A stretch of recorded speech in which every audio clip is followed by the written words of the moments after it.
Hello everyone, and welcome to this week's episode of Legacy of the Rimlen, still Kitchen Nightmares Mortal Kombat edition, I guess, for lack of a better term. Last time, a bunch of fighting happened with some specifics that we'll get into in our usual recap portion, but before we do that, I would like to ask the people who are once again deigned to join me in this adventure to introduce themselves and their characters.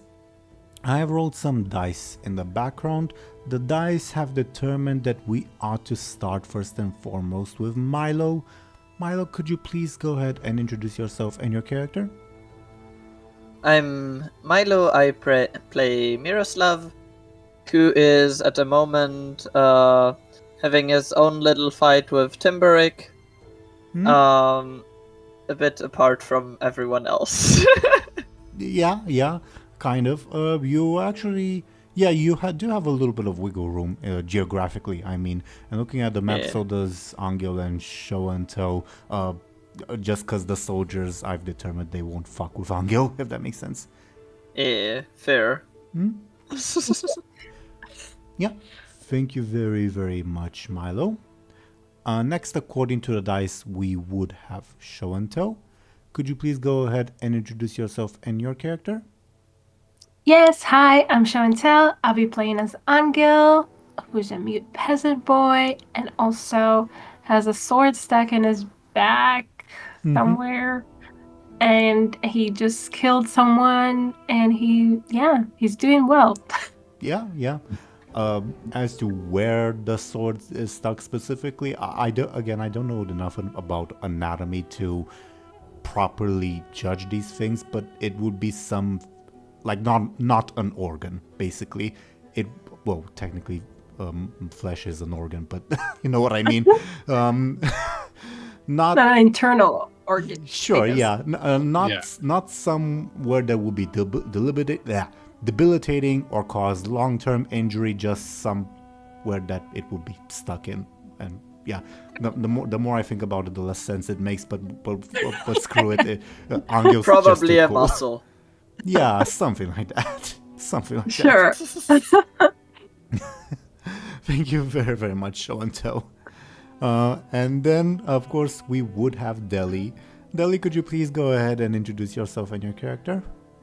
Absolutely, I can. Hello, everyone. I'm Dely, and as usual, I'm playing as Muninn, the traveling scholar from Brightland.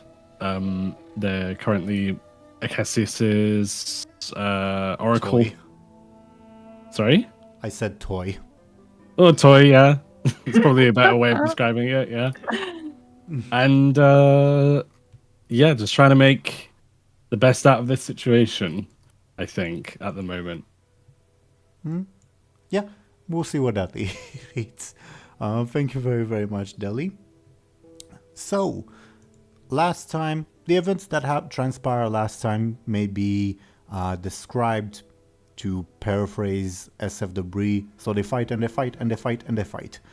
But in terms of more specifically what happened last time, Piroshka, the quote-unquote blood woman, maybe the last time we mentioned her, who knows, jumped Anghel. Anghel stumbled. In the process of stumbling, was stabbed in the back. Though that's actually a good thing, because it did mean that the person who stabbed Anghel in the back, Ertrul, was disarmed, because the sword is now on Angel's back. Other than that, Rebob, our good associate, was undecided who to back during this fight, and we almost cliffhangered last session on whom he would back, but decided not to. Who knows what's going to happen. Other than that, Ertrul fought sort of defensively, managed to hurt Muninn a little bit. Also, Ertrul has been compelled at the end of the last session for this particular turn to basically regroup and gather his soldiers a little bit. So that's what he'll be doing this upcoming turn. Muninn flung their dagger away in an attempt to disrupt Ertrul's defenses, but only managed to lose their dagger. And everyone got stabbed a little bit, at least. Well, Anghel got big stabbed, but it doesn't matter to Anghel. And another important thing that happened, is that the kitchen nightmare himself, now that I think about it, that should have been one of his aspects, but it isn't. Hindsight. Anyway, the chef of this particular estate, a fellow named Pohomachko, is a very single-minded individual, let's say, has arrived incensed at the waste of his food and also presumably called by Piroshka earlier, has arrived and enraged at once again seeing the food spoil and blaming Anghel because last news he heard was assigning Anghel to carry the food, and now that food is spoiled, so it's Angel's fault, obviously. Oh, it is, but you know what I mean. Has now turned his immense +9 forceful against Anghel, managing to slice at his arm a little bit. And we are currently in that sort of single-minded situation. So, as we resume the initiative order and I go to turn on the background music, I guess to sort of briefly reiterate where everyone is at in terms of narrative. Miroslav just got stabbed in the leg, as Milo, did you mention on the record or off the record? Anyway, yeah, that happened. And I assume, last we heard, Miroslav, you were getting a bit incensed at this fellow trying to stab you, understandably? Also, I am, or Miroslav is still trying to kind of get him to stop attacking him.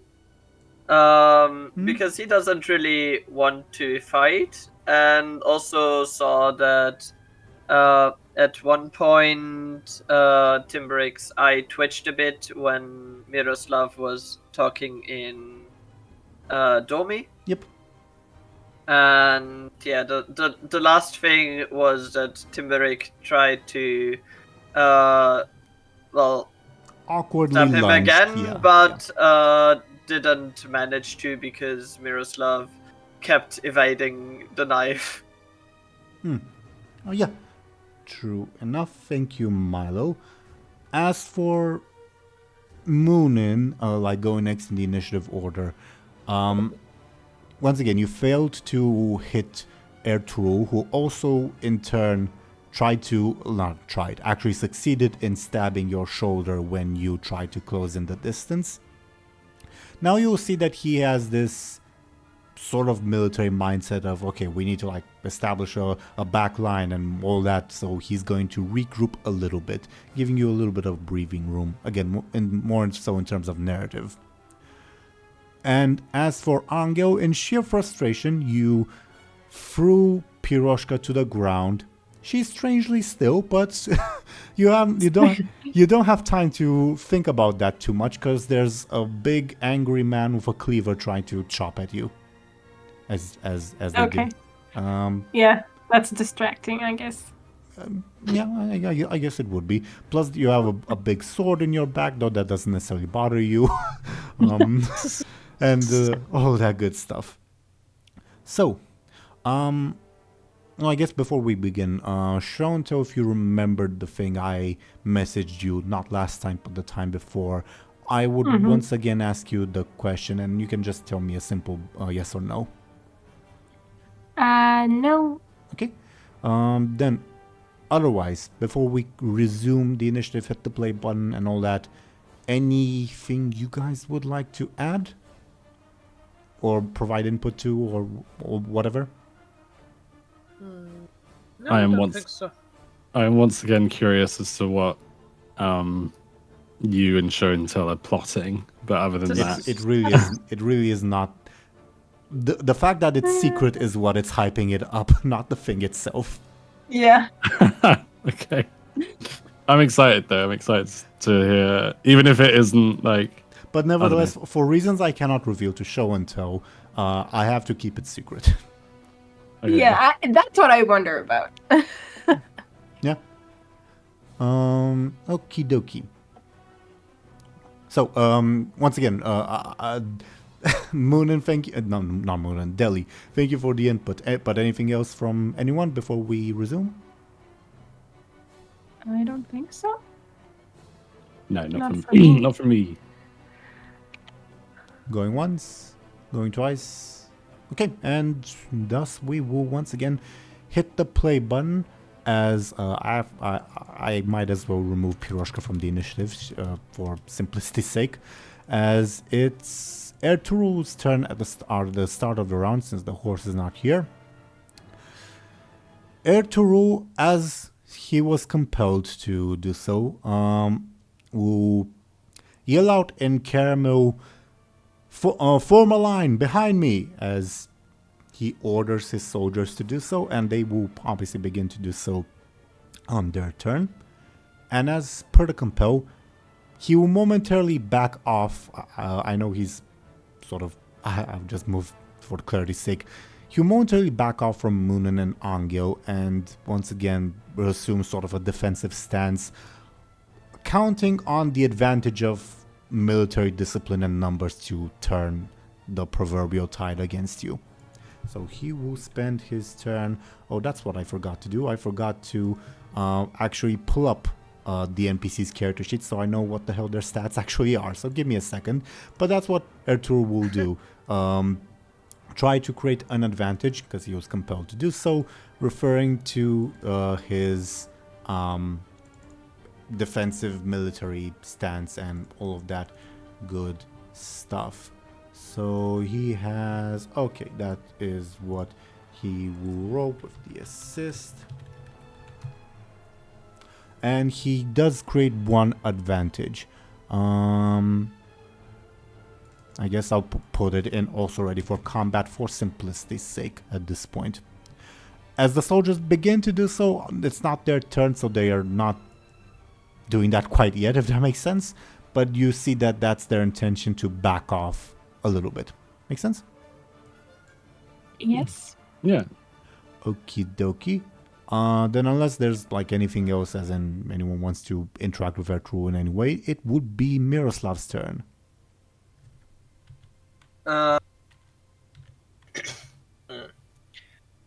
What would Miroslav do? Actually, because this might inform your decision, I need to do a roll, and Okay. I guess it'll be this. Yeah.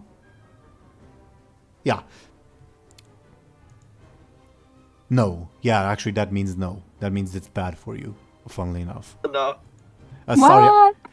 What? Not super bad, but temporarily kind of bad. So Milo, continue operating as on the last information that you have, because Okay. the roll that I made means nothing changes with Team Break.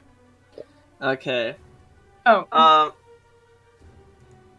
I mean, Miroslav is still not very keen on like attacking or anything, so he would probably back off a bit more. Since, so like not out of the door, but like away from Timberic. I don't know how far I can go back, but The servant icon is where the door is, but yeah, he's he's not trying to get out of the door. He's just trying to get a bit away from Timberic. I think he and- would follow and even try to stop you if he can, in terms of narrative, obviously. Okay. Yeah, but I think Miroslav would still try to move away a bit, and if there's like another like metal plate, since I think I lost my last one, I would pick that up. There probably would be. Do you want to do this as a game mechanic or as more of a narrative thing? I would do it as a game mechanic to create an advantage, I guess. Sure. Sounds like a careful one to me. Could you please roll for me? Yeah. There are no plates nearby. You have stumbled into a lovely vase that now topples to the ground, shattering. With a 0, you do create an advantage for the enemy. Oh. as Oh, the no. ground at your feet is now shards of pottery that you have to be careful. Yeah. Dangerous footing, I'll call it. Yeah. And I guess I'll give it for Timberrick because Yeah, that makes the most sense. yeah, he's the closest and all that. Yeah. He's also the only one that is actually fighting against me, because to everyone else I'm just unthreatening, I guess. For the moment. Yeah, for the moment. Yep. But that does happen. You topple the vase to the ground. You don't hurt yourself, but you do realize, shit, now I have to be careful where I step while someone's trying to kill me. Does that make sense? Yeah. Anything else Miroslav, Miroslav does not have good luck with vases. Not at the moment, at the very least. No, also when we came to the estate. I recall. Hopefully it's that's not. all. That's all I will do. Hopefully it doesn't become a recurring theme. But thank you, Milo. Deli, you would be next. Again, you see, from your point of view, Ertuğrul giving the signal to back off, and he himself does. The soldiers are in the process of doing so. You see Pohomach just bearing down on Anghel, and presumably you would see Miroslav backing away from Timberrick and all that. And of course, Ribal being undecided. Okay, no problem. Can I see my where my knife is? I remember last time. Yep, it landed behind Ribal in the wall. Back. Yeah. Okay. Give me it's still. Give me a second. I'll try to find like a token for a dagger or something. Maybe I have something to represent it. But carry on. Okay. Either way, it still seems a little bit hard to reach. Yeah. It still seems a little bit hard to reach. Definitely. So, yeah. Could I? Let me check something really quick.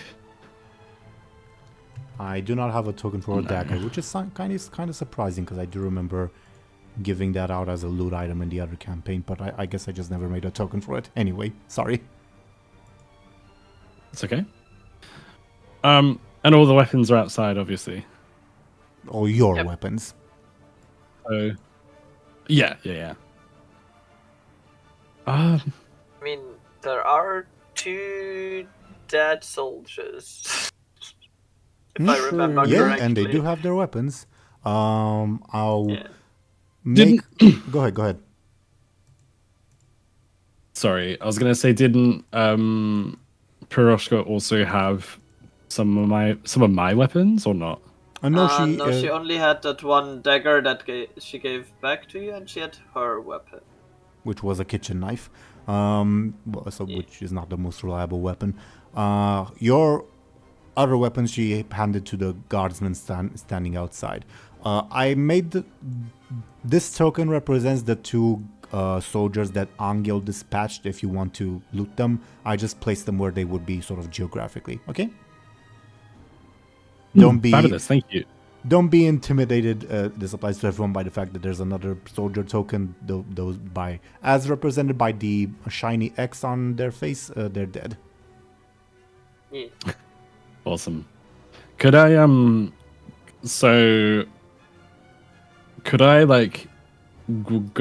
go over here by the soldier with the X, and then loot him? And I'm not trying to imply anything, but I'm just saying like Muninn would try and loot him to like get a weapon like as quick as they can. And I'm not saying.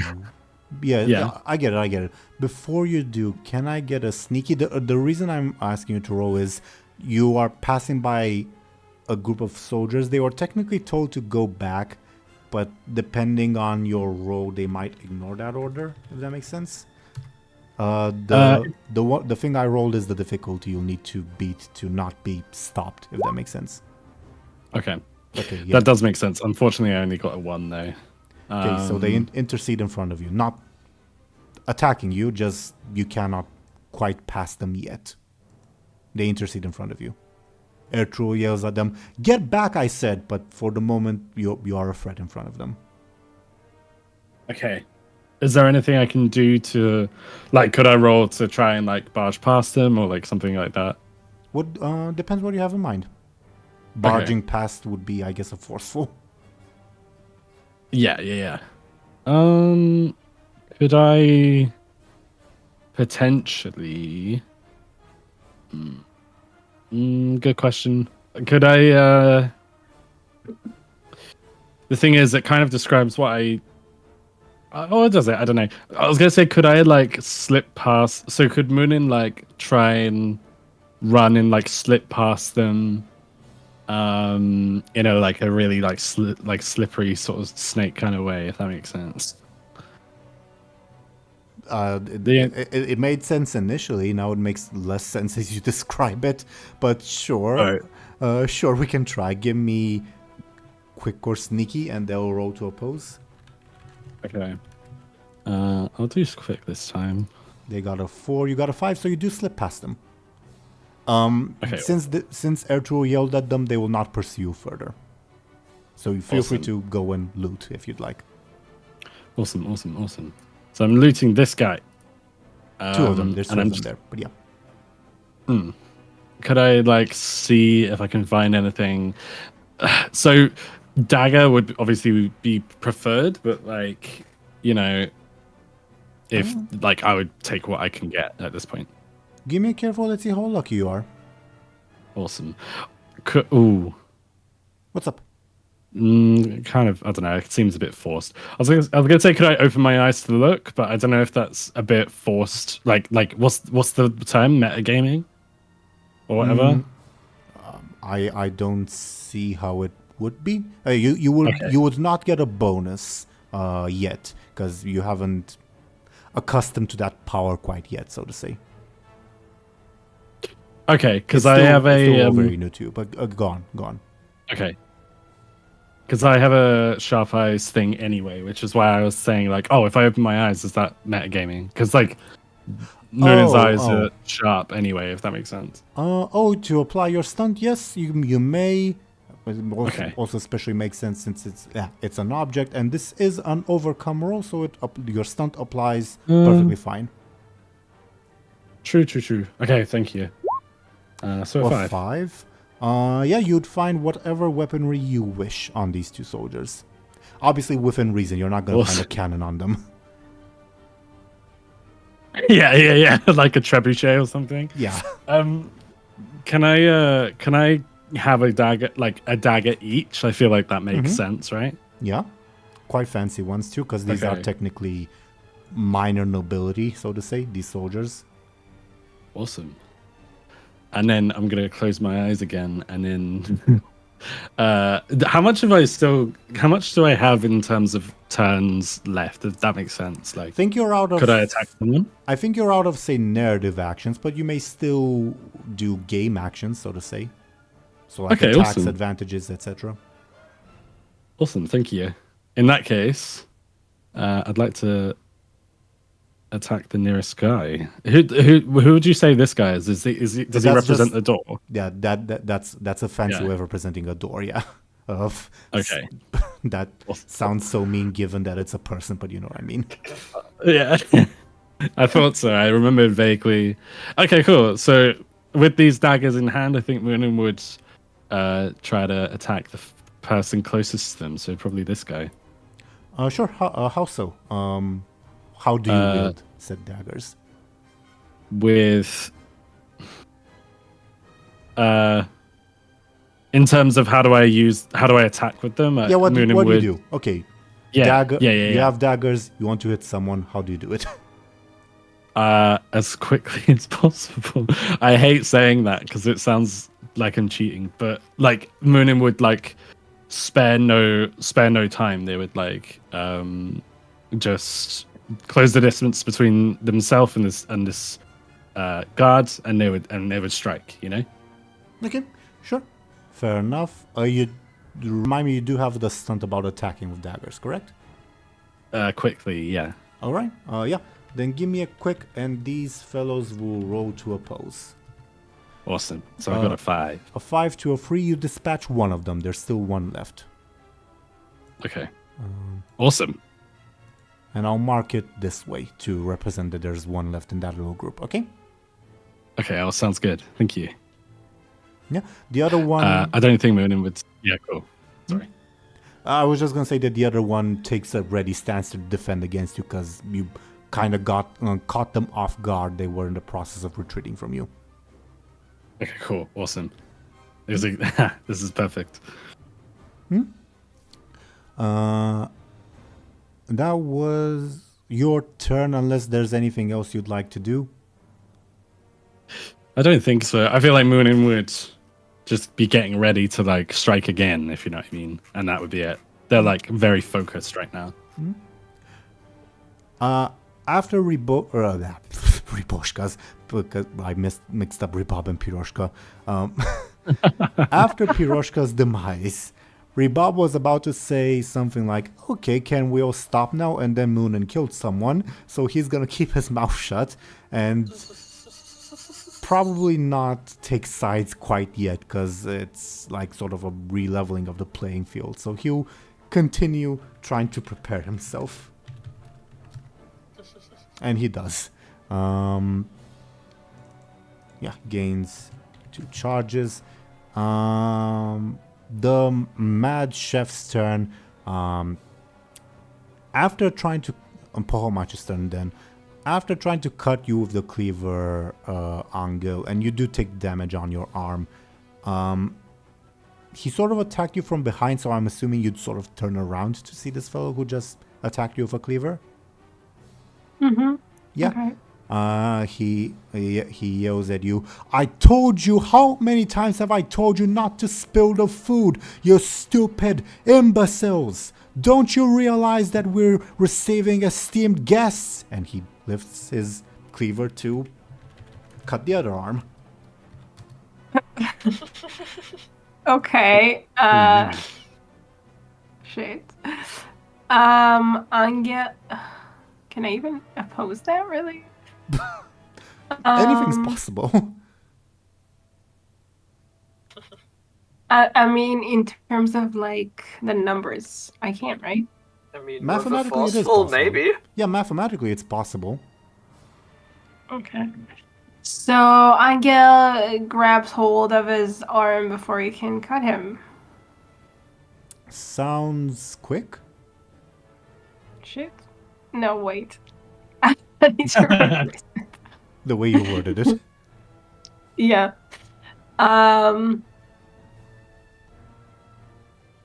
Forces his hand away. Yeah. Again, Sorry, just inserting the word force doesn't necessarily guarantee it, but in this case it fits.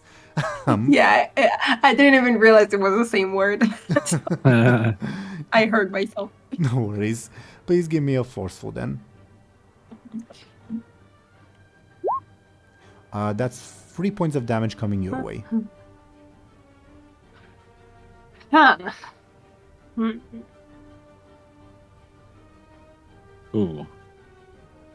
3 points of damage. You could take... Oh, shit. You could... Righteous Fury, maybe? Yeah, So, I know. 'Cause... I know I have that, but Yeah. but it's...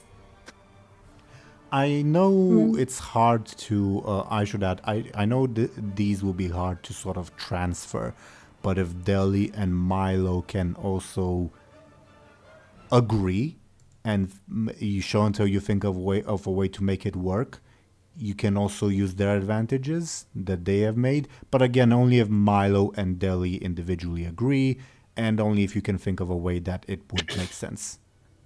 Yeah, definitely. I think if you want to use bait and switch, maybe Anghel grabbing and for like this, you know how like Anghel forcefully like grab their arm or whatever.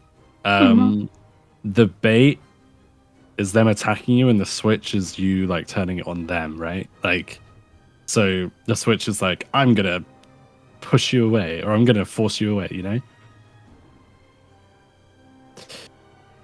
What is it? I guess hit or grab their arm in a way that it would kind of go back towards them, I guess. Yeah. Yeah, exactly. Because you could throw them off balance or something. You could make them drop. I don't know so much, but you could probably make them drop their. Ooh, the cleaver. Yeah. Make them hit themselves with the cleaver as well. That would require the Pohomach to fumble quite badly, so do be careful. That is true. It's just like in general a thought. Yeah. But yeah. Does it make sense to you though, Teeironor?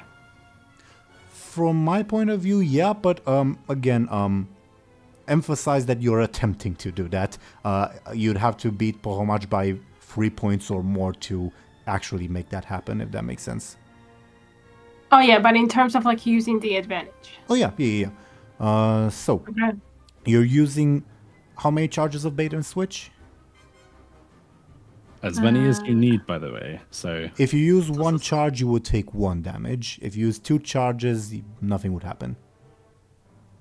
In a good way, I mean. So nothing would maybe happen. I'll use 1 Righteous Fury and 1 Bait and Switch. Fine by me. Is that what you want to do? And Dely, again, do you agree to allow your advantage to be used? absolutely. Yeah. Yay. Thank you. That's okay. So I guess in terms of narrative, you're in this momentary stalemate as you have sort of grabbed Pohomach's arm as he's trying to cut down on you, but is not quite able to. Does that make sense? Yeah. Sure. That was his turn as he stares angrily in your face. Timberik's turn. Okay, I already rolled that thing for this turn, so his demeanor doesn't change, so he will...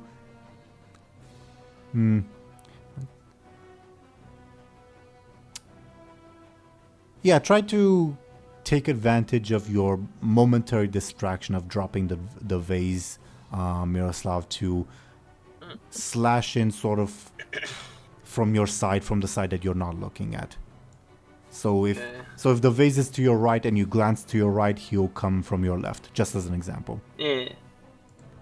That makes sense. That is the roll that he made. How would you like to defend yourself?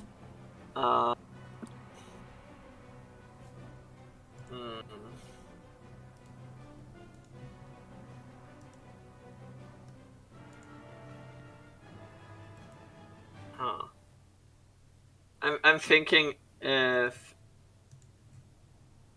I mean, I think I might still like try to evade it, even though the ground is not safe. But like, yeah, towards the wall. That even if I fumble, I would just basically be against the wall, I guess. Since there's a door, there should be also a wall. No, I get what you mean. This is my thought. I get what you mean. I was just thinking in my head why that's the course of action that you would take. But sure. I was initially gonna say quick, but now I'm leaning clever because you're trying to make use of your environment. Okay, tie means Timber gains an advantage as he's able to.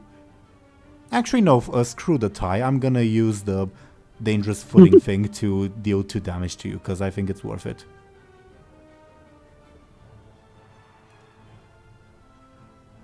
Milo, are you with us? Yeah, I'm with you. If I try to use controlled footing, I would have to use a fate point, right? Yes, because you Since I don't have yes. So I would use controlled footing as Miroslav is stepping like not on the broken parts, but like beside them.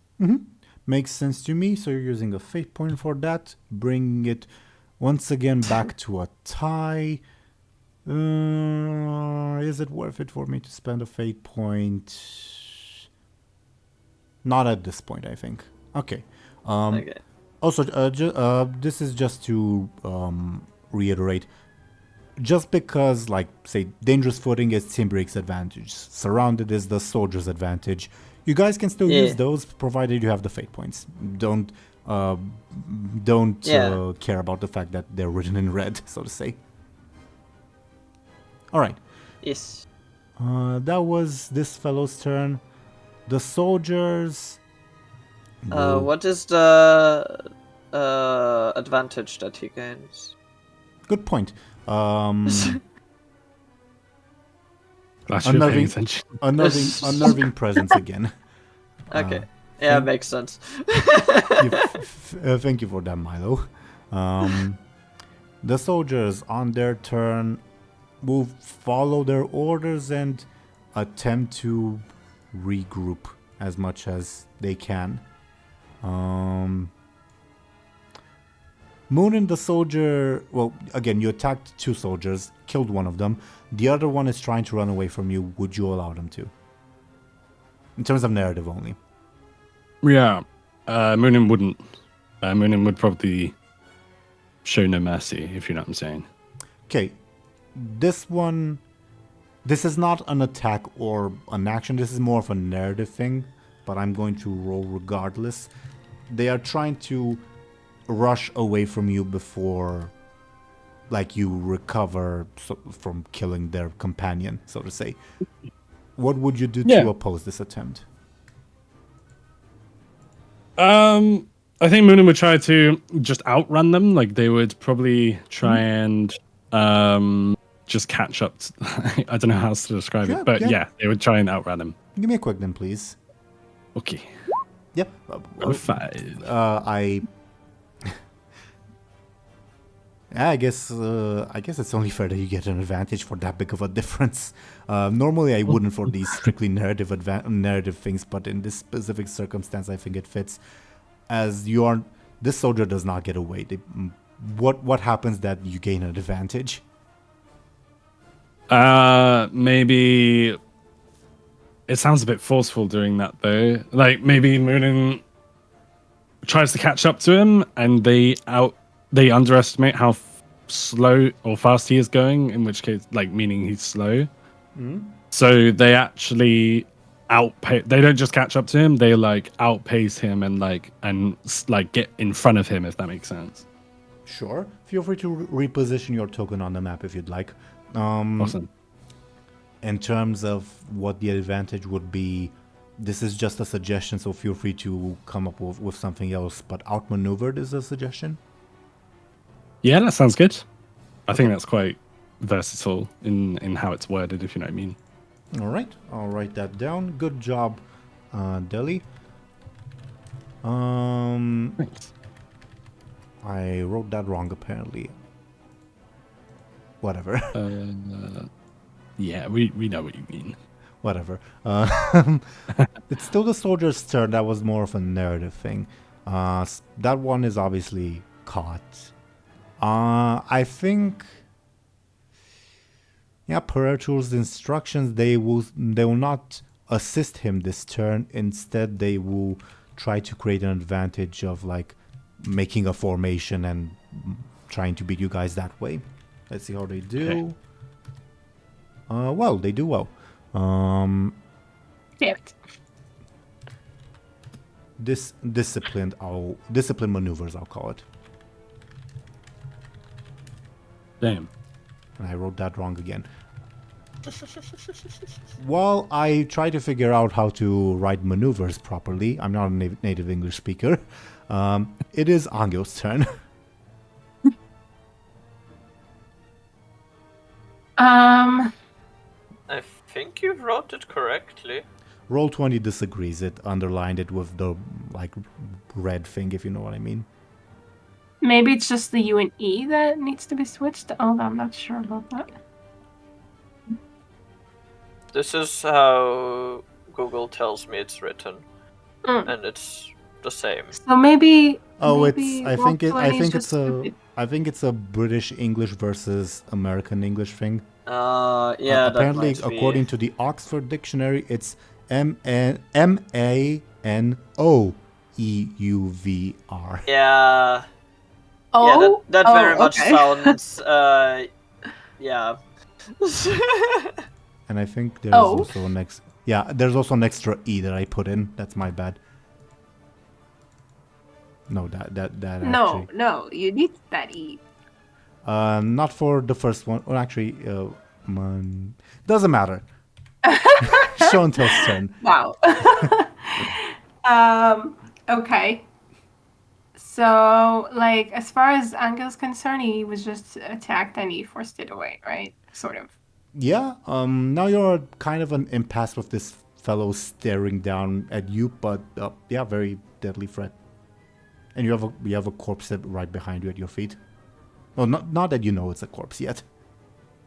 Oh, okay. Oh, You mean Piroshka? I do mean Piroshka, and actually it's up to you if you realize it's a corpse or not, because you dealt the killing blow. I think we established last time that Anghel didn't realize that he dealt lethal damage, but it's up to you. Yeah, I think it's like he doesn't really have time to really to like have it like, I don't know, dawn on him. I'm thinking to do something crazy. How crazy will it be if he takes out the sword from his bag and uses it? Do you want to do that as a game mechanic or as just a narrative thing?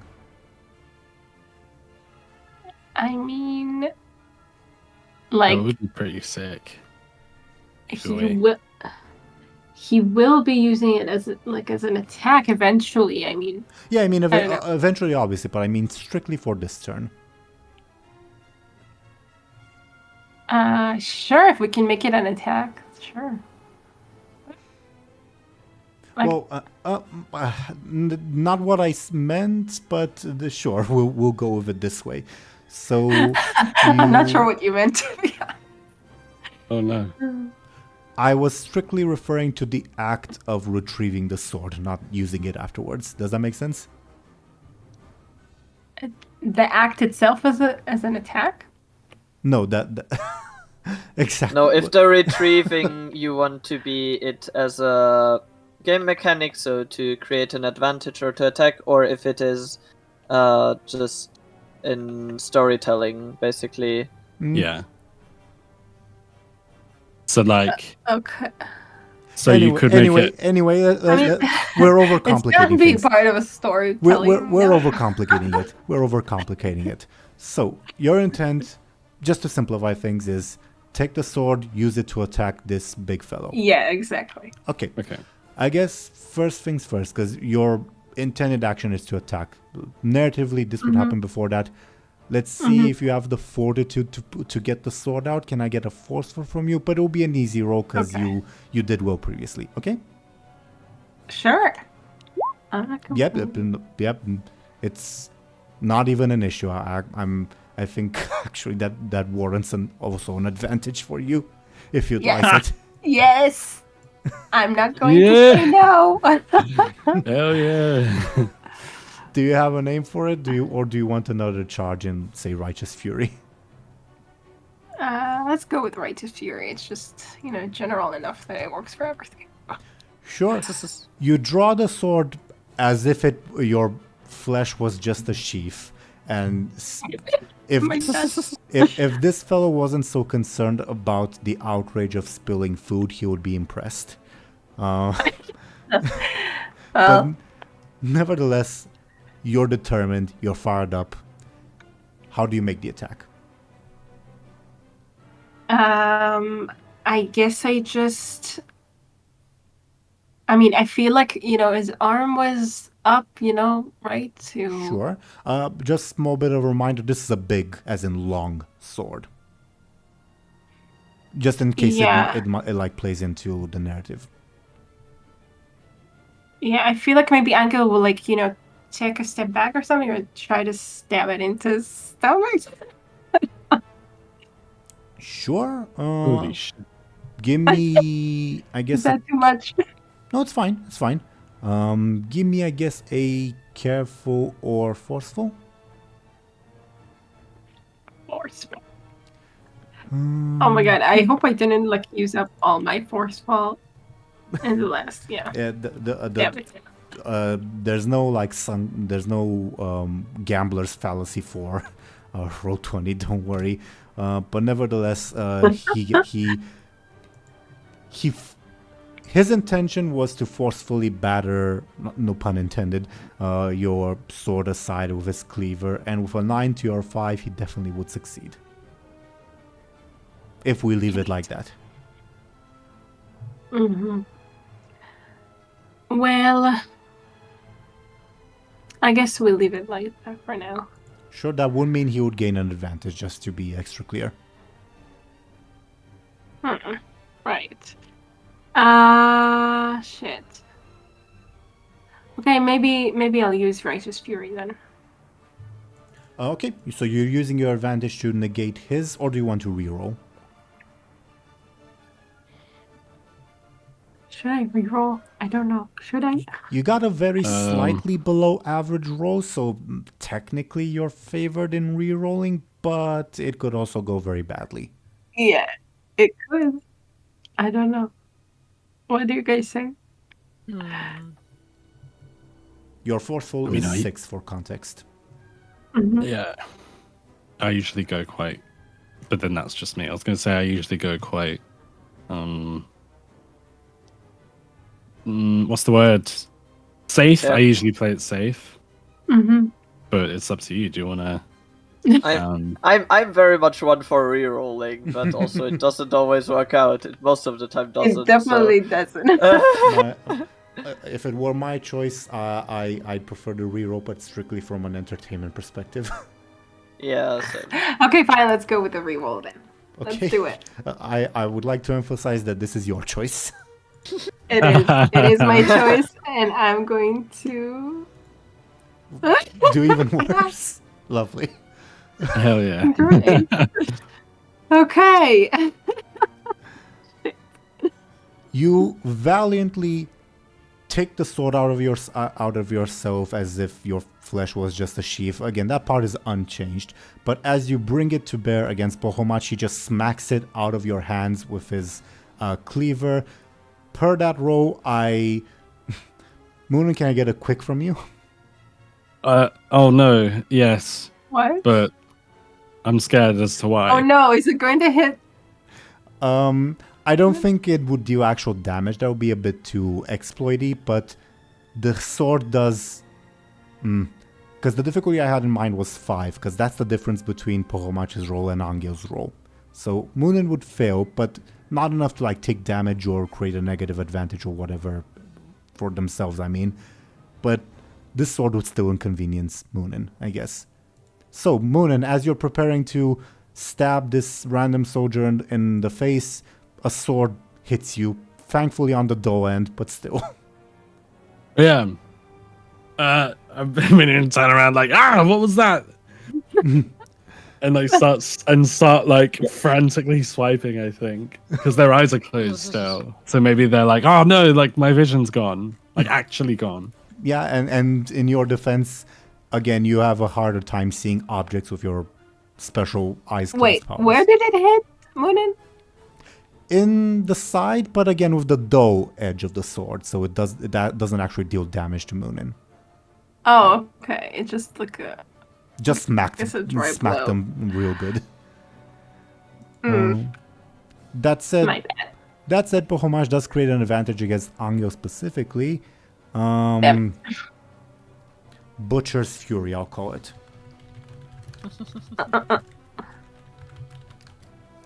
As he swats your sword aside as if it were nothing, and he says, "What do you have to say for yourself, you dumb servant?" As he looms above you, ready to discipline you further. Oh, this dude. Yeah? That's what Anghel says. Anything else on your turn, Show&Tell? No. Would you like always firstly to become involved? No. Noted. Then, top of the round. Show&Tell, once again, I would ask you the question that I asked you in private. Again, a simple yes or no answer is fine. I'm wondering at this point, because I'm curious. I'll say yes. I'll say yes. So what I have. Okay. This will be. This will. Give me a flashy. TLDR, please. Okay. Flashy. Okay. What the hell? Wow. Okay. Then that means in the middle of this fighting, all of you hear a very, very loud, wet fart as you see this fellow enter the room ready to assist his prince by crapping on the floor. Oh Okay. my god. He's back. Oh no, we missed you. This is this guy's the whole reason why we started this fight. You know? Actually, he would enter via Right. this door. My bad. My bad. Oh yeah. With that roll, or with that flashy roll, the horse perceives, okay, there's something wrong, I ought to help, but it's not a good enough roll to warrant, okay, I need to go all out. It's just, okay, I'll help a little bit. And it's not a good enough roll for him to say, oh yeah, I should probably like bring the ladle and the magic spear with me. No, it's just me. Oh, Oh that no. sucks. Oh my god. What a terrible flashy. What Yeah. a terrible timing too. But yes, full transparency, the question I've been asking Show&Tell is, would you like the horse to become involved? Simple as I did not elaborate. But above That's board, awesome. above board, if you had gotten like a really good flashy, he would have come in his like Pegasus state, crashing through the windows, being all awesome and all that. Oh, instead we got a fart. That's so sad. A very, not more than a fart, you know what I mean? Ah. Okay. As top of the round, the horse is now involved. He will, seeing the situation, more or less understanding it with otherworldly intelligence, the soldiers look at it like mildly bemused. The butcher doesn't notice, but he will notice this as the horse steps right here and takes a dump on his illustrious food in an attempt to enrage Pohomach further and like drive him sort of off balance. And Let's hope that works. he creates one advantage with that roll. Whoa! Go horse. Unsanitary food, I'll call it.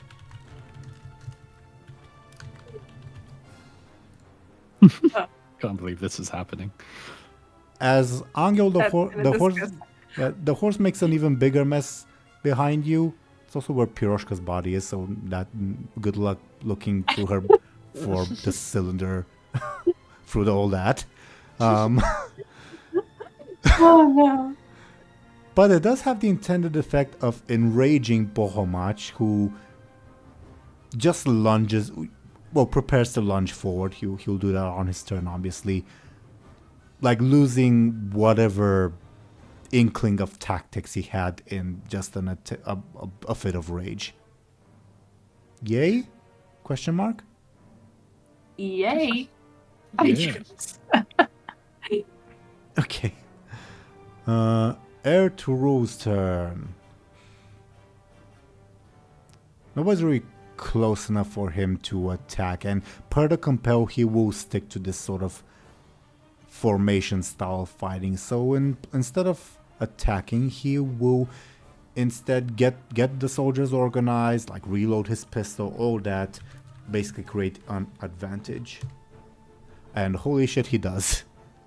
Come on, dudes. This is Yeah. rolls. He gets 2 charges on, also ready for combat, as now you guys aren't just facing like a bunch of soldiers caught off guard in the middle of a food fight. You are facing an actual firing line.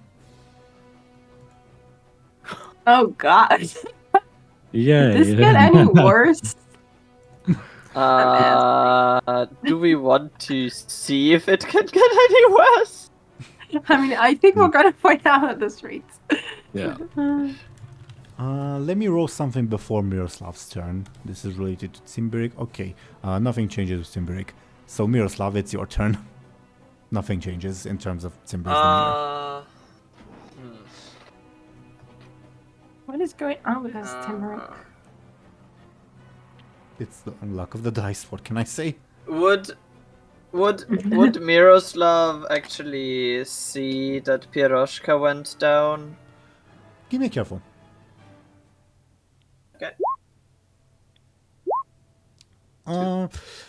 I'm leaning no above board. The like +4s that I've rolled this turn, the last turn, are Timberik's attempts to do so, and he failed. I imagine you would fail too. Oh, maybe you would notice. Oh, the like erratic female sounding screaming has stopped, but someone's trying to stab you. Not trying to think about that. Yeah. Oh,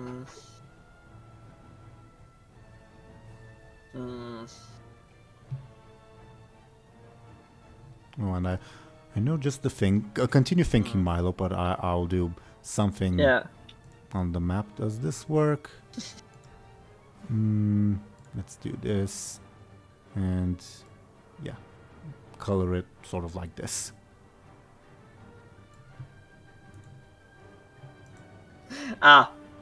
The present of the horse. Yes.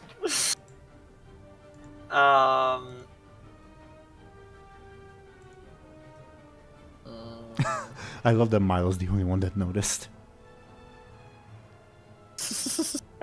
I mean, Deli is be right back, so. Yeah, I'm not they blaming. couldn't. I'm not blaming anyone. Don't worry. Yeah. I don't get it. Is it supposed to be? Look at the map. Why is it green? Yeah. Look at the map. I added something green to the map. Yeah, what is it supposed to be though? Moving on. Miroslav, it's your turn. Yeah. I mean, what? Why is it green Miroslav. though? Because it's a present of Angel's followers. Or one of them. Well, I at least, we have like a 12-year-old's humor sometimes. It's poop show and tell. That's what I thought it was, but why is it green? Because the horse is portraying itself as not healthy. Oh, okay. I wouldn't have gotten that.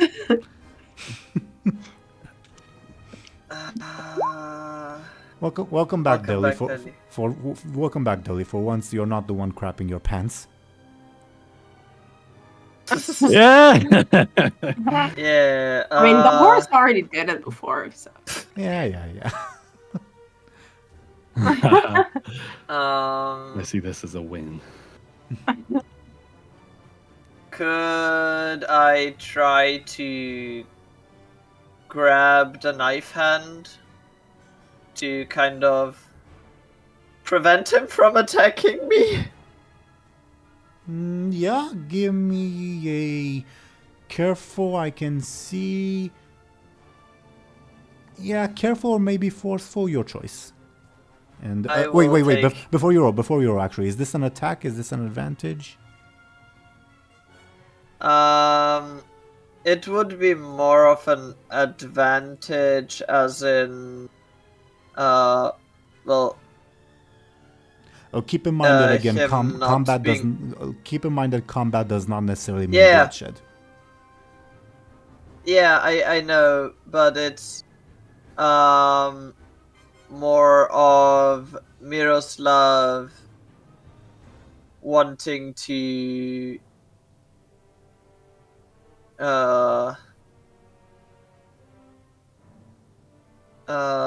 Be ready. keep him from attacking him, so Okay, sure.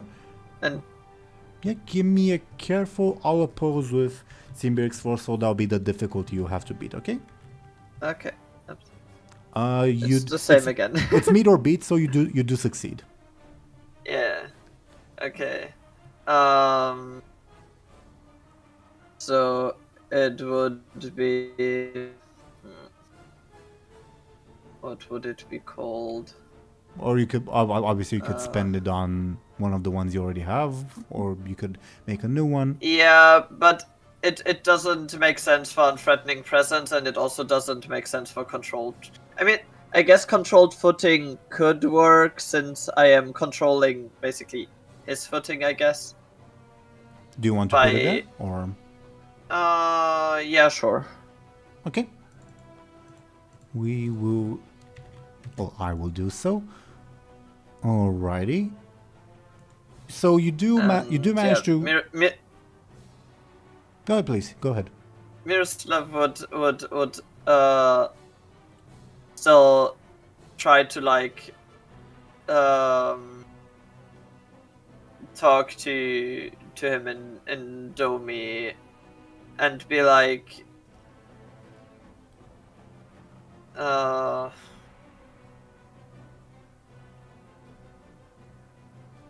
shouldn't you care more about your mistress than me? I haven't like I can't hear her anymore, maybe?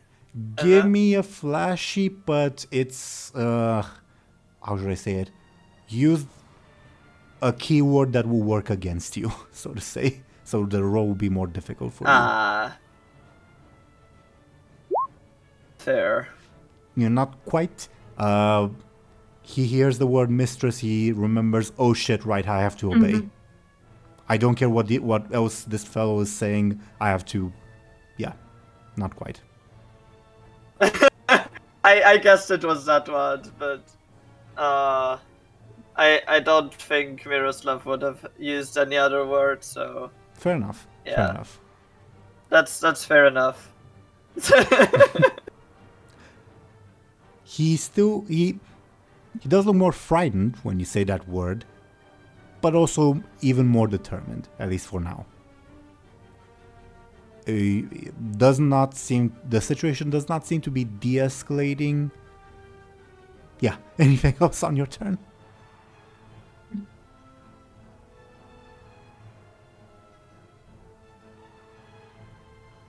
Miroslav is holding the knife hand, and that's all. Sure. For now at least, yeah.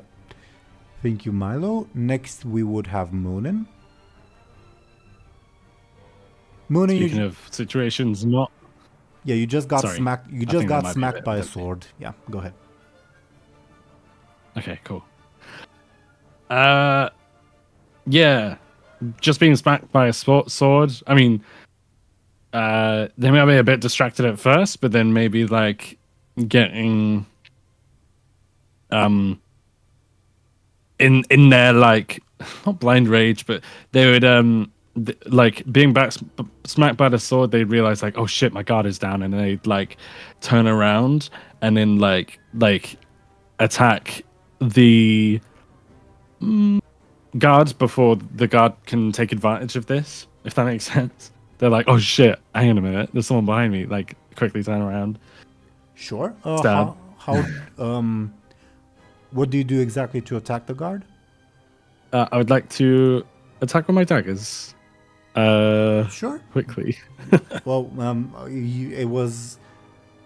I was leaning quick from your prior description, not from you introducing the word quickly here. But yeah, sure.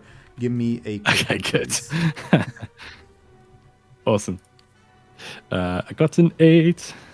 Okay. So you do dispatch this guard. You technically overkill. So this, I guess, is stretching the rules a little bit. Would you like an advantage, or would you like to kill another guard somewhere, somehow?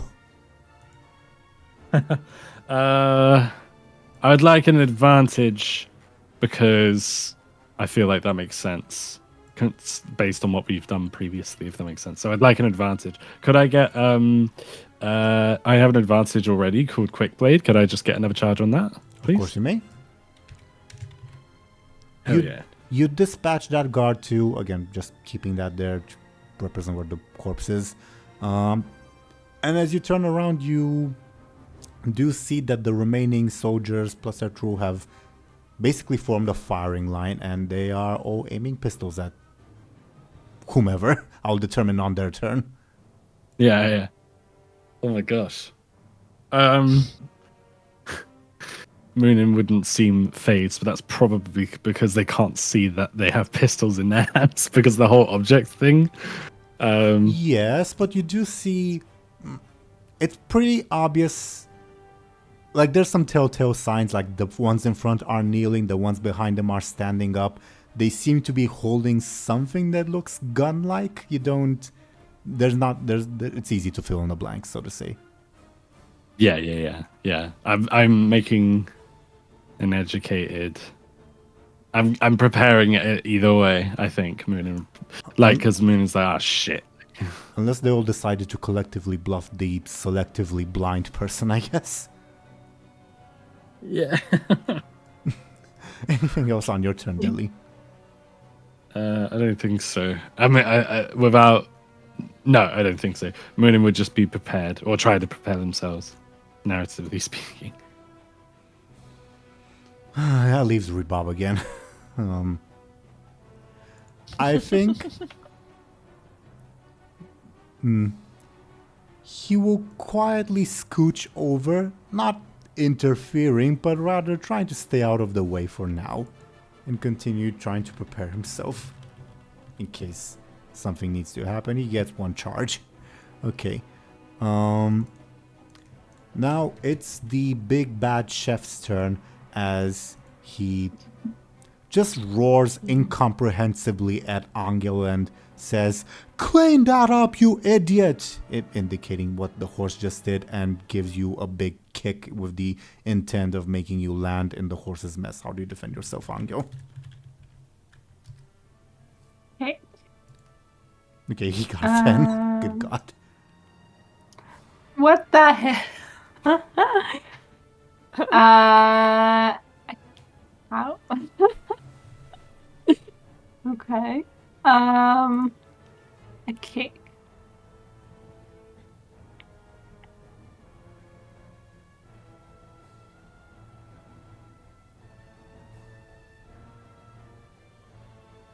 How can you defend from a kick? Forcefully.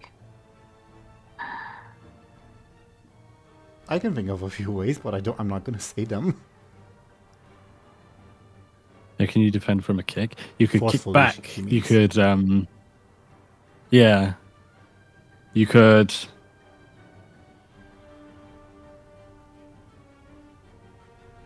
punch the leg, perhaps.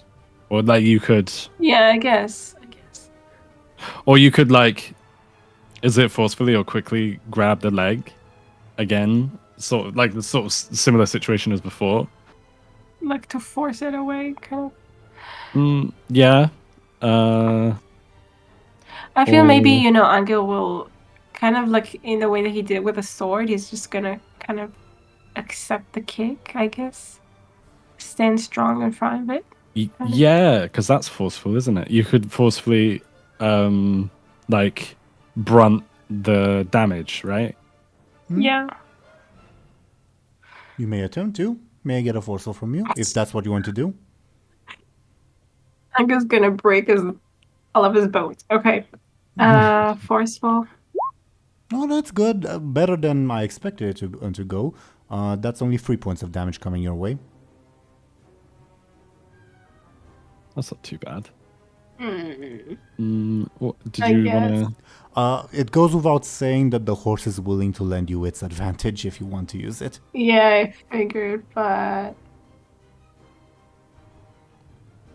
I don't know if any of mine. do I need to explain how it helps? The horse's advantage? Or because it made him angry, so it's like I mean, that's an explanation that you it's just relevant. Yeah. Yeah. So Okay. if you want to use it, I would accept that explanation. Awesome. Do you want to? Yes, I guess. To give yourself +2 or reroll? +2.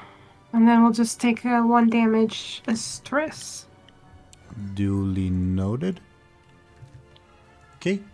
The kick, I imagine, does force you back. Maybe you momentarily stumble over Piroshka's body and the mess the horse made on top of it, but you don't fall into it as he was intending for it to happen.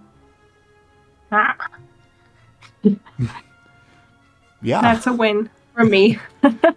we take them as they come, I guess. Yeah. We're kind of desperate.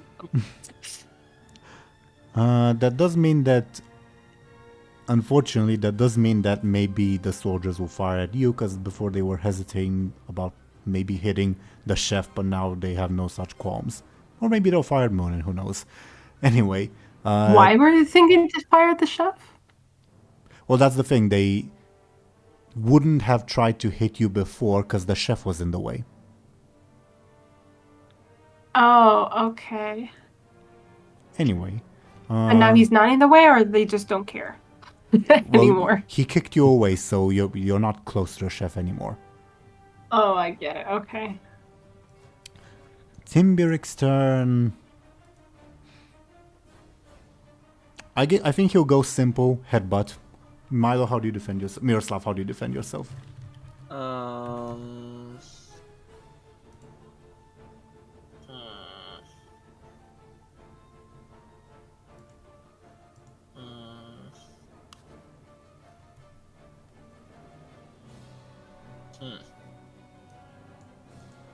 Probably move back to kind of evade the headbutt.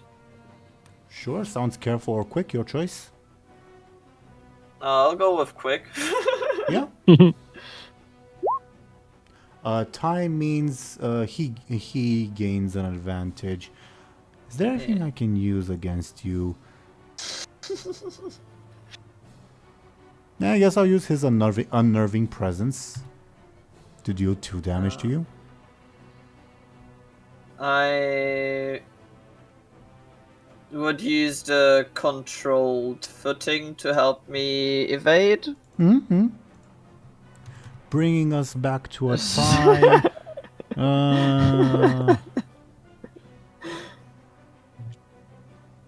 Yeah, I'm not gonna spend fate points on this. So, tie means he gets advantage.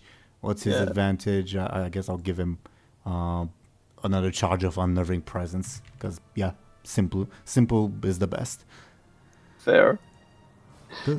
These soldiers, they're not gonna shoot at Miroslav, so it's Muninn or Anghel, or maybe the horse, but the horse kind of incidentally.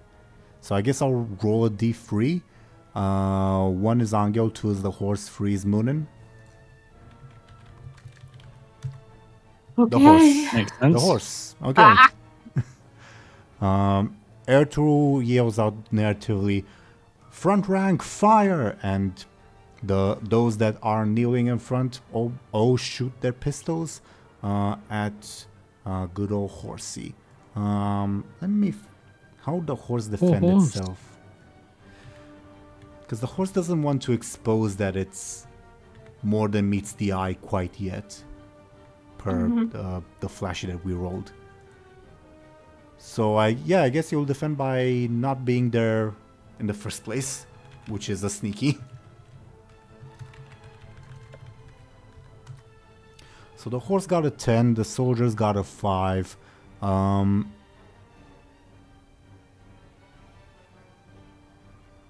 Yeah, we'll keep it that way. So, go ahead. Dely? Sorry, I was just going to say that was a big difference. Yeah, it was. And that was, yeah. I will say the soldiers don't necessarily intend to aim for the horse. They think it's just a nutty horse, but guns aren't very accurate. So that's why they had to attack somebody, and Anghel was close to the horse, so that's what happened.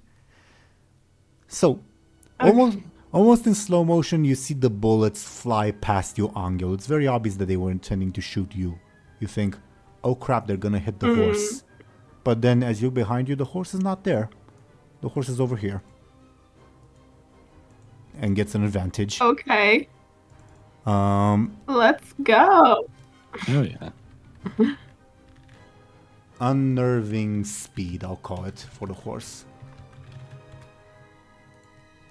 As the bullets whiz past you, no real harm done, other than the decorations, I guess. And again, Anghel, you look behind you, expecting to see your horse injured, but he's not there. You turn to look back at the soldiers, and you see the horse peering its head out the doorway, right over there.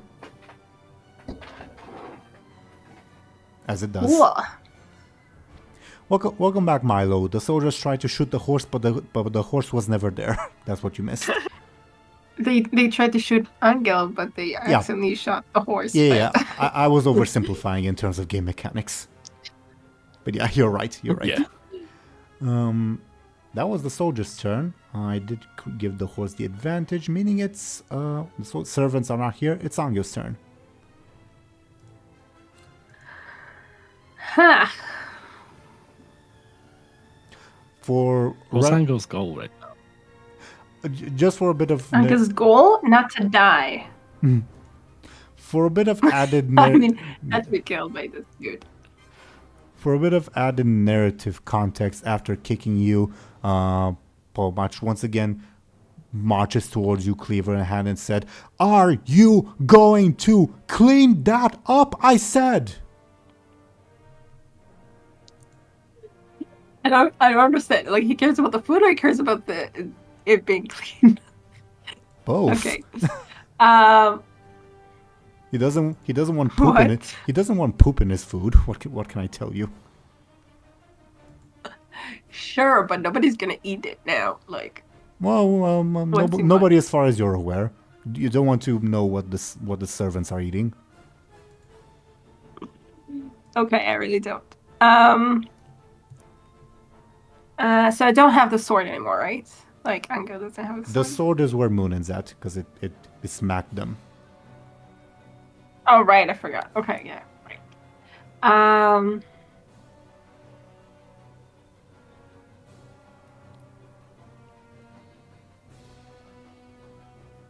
I guess.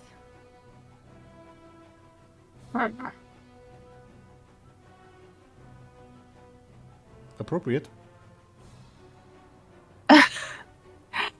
I guess Anghel, I'm thinking maybe tries to swipe his legs out from under him, Yeah, give me. but he needs to get closer for that.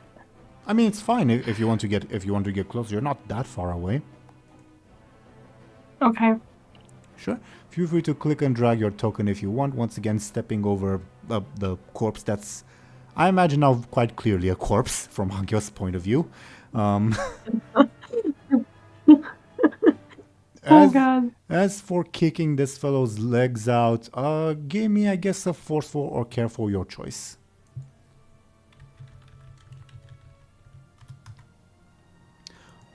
Close but not quite. Damn it. As you haven't seen the Star Wars movies, have you?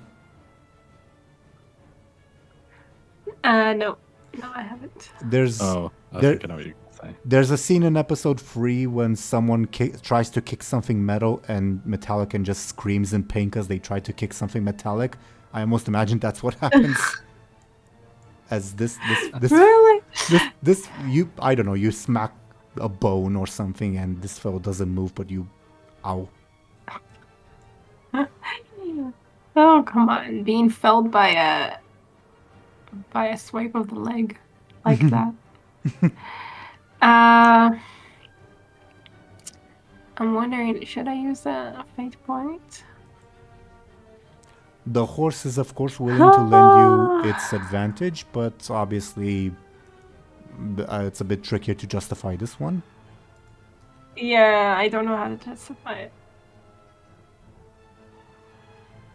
maybe the fact that it was like that it moved so fast made the chef, a little distracted for a tiny bit.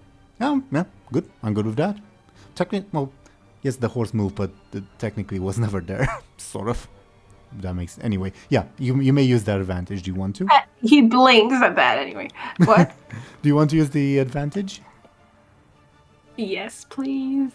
Reroll or give yourself +2. +2.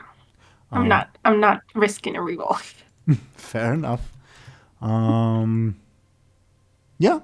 For the first time, the chef takes damage as instead of you hitting a sheer wall of flesh, you do buckle his leg a little as he staggers back, and he says, "You fucking dare oppose me!" Dude, you needed someone to oppose you with this attitude. Oh shit! Too bad he can't hear your thoughts. Too bad indeed.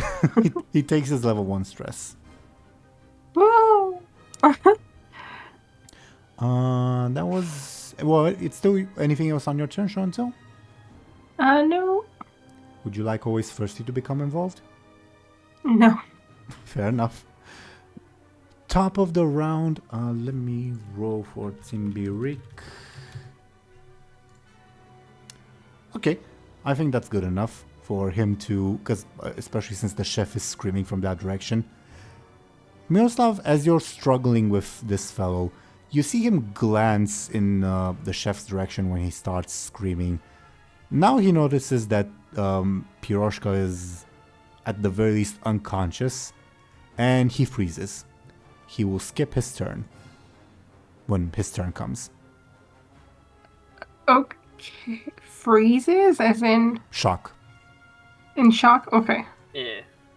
Not literally. There's no block of ice. Just eyes. Some kind of magic? That'd be so good. Yeah, not quite. The horse. Think would spend its turn sort of just marching behind the soldiers, creating a bit of a liquid trap behind them.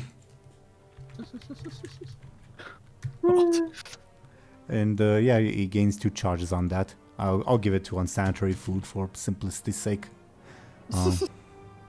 Go horsey. I mean, he's doing his best given the circumstances. He's going. He is. Very much so. He is indeed going, yes. I imagine you now know what the green represents. I'll put it... No, actually, let's put it in front. I think that makes things simpler. Very important. Yeah. Air Turu's turn. I think he'll continue with the advantages, given that he has been mostly kind of confined via the compelled to this sort of fighting. So let's see how that goes for him. Very well, it goes for him. Miroslav, you see the fellow who was just getting ready to stab you again glance over at Piroshka and freeze in his tracks. I imagine he drops the knife from his hands, sort of theatrically. Yeah. So if I follow his gaze, would I also see that Piroshka is down at least? And covered in poop, yes. So yeah, Miroslav would not let go of the hand, but it does slacken. I will say there's no.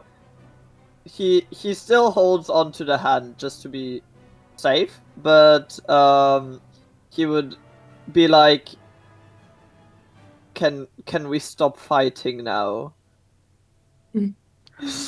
Give me a flashy, please. Okay. That is a 2. Above board, the answer was yes. This flash is more so whether this will expedite Timbirik's decision to stop fighting, if that makes sense. With a 2, I'm thinking not quite yet. I would have hoped for a 3, if that makes sense. So he just stares dumbstruck. But you sense no hostile intent. Could I use an... Go ahead. could I use an unthreatening presence on it? Since I'm basically, well, You are not yes? wanting to fight. Yeah. Do you want to? Yes. All right. You say that, like, hey, can we stop fighting? Which does sort of force a reaction from him, drawing everyone's attention as he just lets out this loud scream of panic, for lack of a better term, and he begins rushing away. Okay, I would let him, so I would let go of his hand. Muninn, you hear perhaps an unwelcome voice in your mind as Akesis says to you, "Don't let him get away. I told you to kill everyone here." Muninn. Akesis will add for context because servants have also fled, so you might be wondering, wait, shouldn't Akesis have reacted that way for the servants? Akesis will add, the servants have simply fled to their homes. That one will run away far away and spread the word. Do not let him. Make this your top priority. Okay. Muninn would lock their gaze on this person and to Acacius, they would say like, well, I don't know if they would say anything. They would say like, I'm trying, like, everyone's as good as dead in any way, so I mean, prioritizing one's not going to make much of a difference. And they would, yeah, but you know what I mean, as far as Muninn's concerned. So Muninn would, like I said, they've locked eyes on their target. And they would try and like close the gap again, like before, you know, like they would try and close the gap. Sure. So whereas on your turn, but Miroslav still, it's still. Miroslav won't do anything more since he doesn't really. Yeah. Or will he do something? I don't know. You still have your action in terms of like game mechanics, as in attack, advantage, etc. Yeah.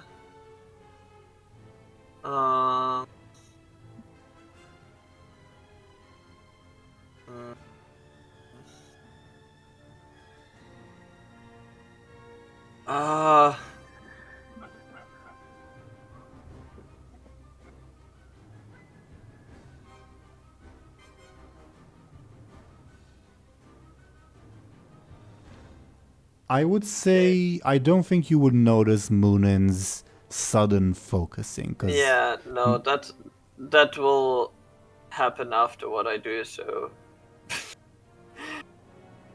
okay. From game perspective, I definitely don't notice, and they also have their eyes closed, so I would probably not see the light of the talking.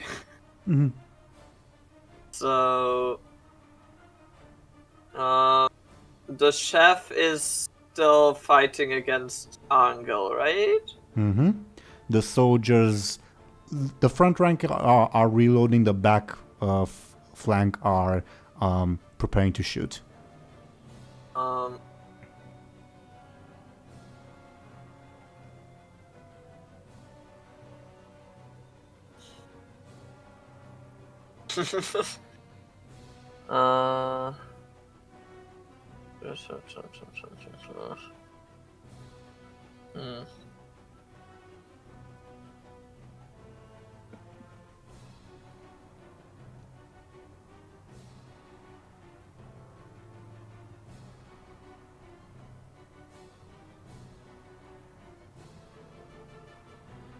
If you want, this is just a suggestion, but if you're like conflicted on what to do, like solution that, well, an option rather, that is just like quick, let's get it out of the way, is just to say, oh yeah, I assist someone. It's like simple, get it out of the way. Yeah. I think I'd assist Anghel. Sure. I need all the assists I can get. Just because Anghel is the one being actively attacked right now. Perfectly fine with that. I'm just So- wondering how you do it narratively. Hmm.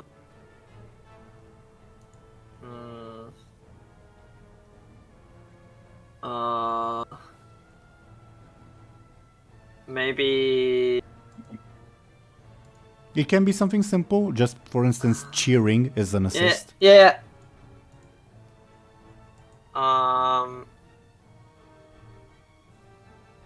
Wait, is the chef with his back towards me since Yep. he's looking? Yep.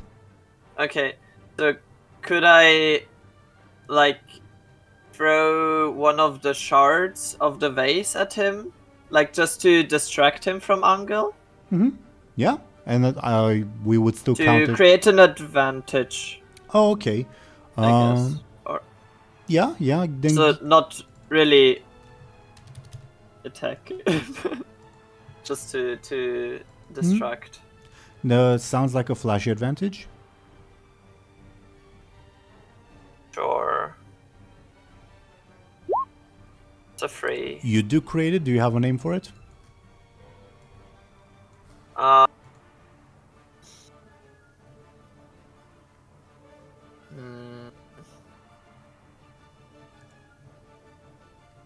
It can be something simple like distraction. It's perfectly fine. Yeah, I think I will go with distraction. Okay. Sounds good.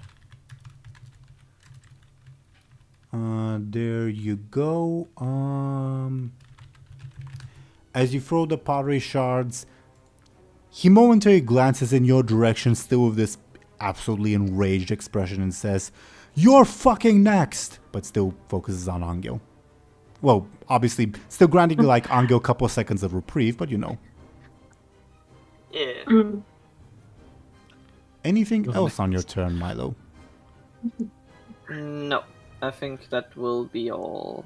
Noted. Muninn, you've received your orders. Do you, for lack of a better term. Okay, awesome. Yeah. So, just to recap, who's actually trying to escape? It's not Edgetroll, is it? No, it's No, Simbrick, it's- this fellow. Yeah. The white icon. I say that because it's the whitest here. Okay, Team Grid. So, I don't know why I thought it was Edgetroll. Muninn, like I said, Muninn has. I think Team Brick might have been their next target anyway, just because of how close he is. Sure, But- but he was escaping prior to your orders, but sure. Yeah, that's fine. So, not to beat a dead horse, but Muninn has their eyes locked on their target, and they would try to outrun Team Brick. And if and when they catch up, they'd like to stab him. Yeah, give me. Sounds like a quick attack with your stunt applying. He'll try to defend with careful. Okay, awesome. I got an 8. Oh, he got a 5. Still good. But he rolled better than I expected. Yeah, he'd take Awesome. 3 points of damage. So how do you stab him? Like in the back? Do you cut him off in front of him? What's your intention? I was thinking maybe either in the back or something like. Although that sounds like a careful. Yeah, definitely in the back. I was gonna say, how cool would it be if I like cut his Achilles heel or something? But that would take precision. So, Sure. could I +4 by using both quick blade stunts, or is that a bit unnecessary? Do you think? I'm perfectly fine with it. Okay. Could I do that then, please? So I get a 12, right? I think. Yeah, in terms of that, yeah. I'm trying to 3, 7. So you deal 7 points of damage to him. He'll use his one charge of unnerving presence to mitigate it slightly as much as he can. Not much unnerving about him now, but still. So that'll be 5 points of damage to him. Are we leaving it at that, or would you like to invest even more in this? I would. I don't want to be a bit greedy. What do you guys think? I feel like outmaneuvered fits this narratively. Like I've outmaneuvered him. Yeah, maybe. Go for it. Okay, I don't want to be greedy, but could I +2 with that as well, please? I mean, it's your advantage. It's yours to spend. True. So, 7 cool. points of damage. Oh, again, same question. Leaving it at that or investing more? I think I'm going to leave it at that because I don't, without spending fate points, I don't think I can realistically do any more. So yeah. You still have bait and switch, but sure. So you take his level 3 stress and his level 4 consequence. What's the level 4 consequence you inflict on the fellow? Again, this would be a pretty bad injury, but not as crippling as a level 6. Okay. I'm thinking stabbed in the back. I feel like that's probably Yeah. Do you think that's enough in terms of I mean, we tend to undersell how bad getting stabbed is, I feel, sometimes. I guess so, yeah. Yeah. Do you mind if I drag your token a little to signify that you've moved? Go for it. Yeah, absolutely. Sure. You jump Timberik from the back, successfully stab him, and he, like right in front of the presumably shocked face of Miroslav, as Timberik yells out in pain, looks back at you, Muninn, with the most fear you've ever probably seen in a person, as he will nevertheless attempt to continue running, obviously on his turn. And Sure. in your mind, Akesi says, "You idiot, you should have gone for his Achilles heel." Ah, I knew it. To echo Teeironor's words, maybe Muninn would think like, I think you underestimate how good how detrimental a backstab is, you know? Regardless, finish him off quickly. It will be done. Rebob. Well, actually, Muninn, anything else on your turn? No. I think Muninn would like feel some kind of remorse, but they wouldn't show it because that's a lot of fear. You know how you said that's the most fear I've ever seen or something? I feel like that would actually shock them a bit, but they wouldn't narratively actually express anything because they're trying to scare this guy. Akesi briefly says in your mind, "He's not afraid of you, he's afraid of the dead woman. Finish him off already." Interesting. But the dead woman, how can the dead woman... Dead. Yeah. How could he be afraid of someone who's dead? Don't underestimate trauma and all that. Either way, anything else on your turn? No, that's it. All right. Rebob... like, if he were to choose a side right now, he can't really attack you guys sort of geographically, but he could attack Ertugrul's folk, or I guess he could attack the horse if he were to choose a side again. Will he at this point?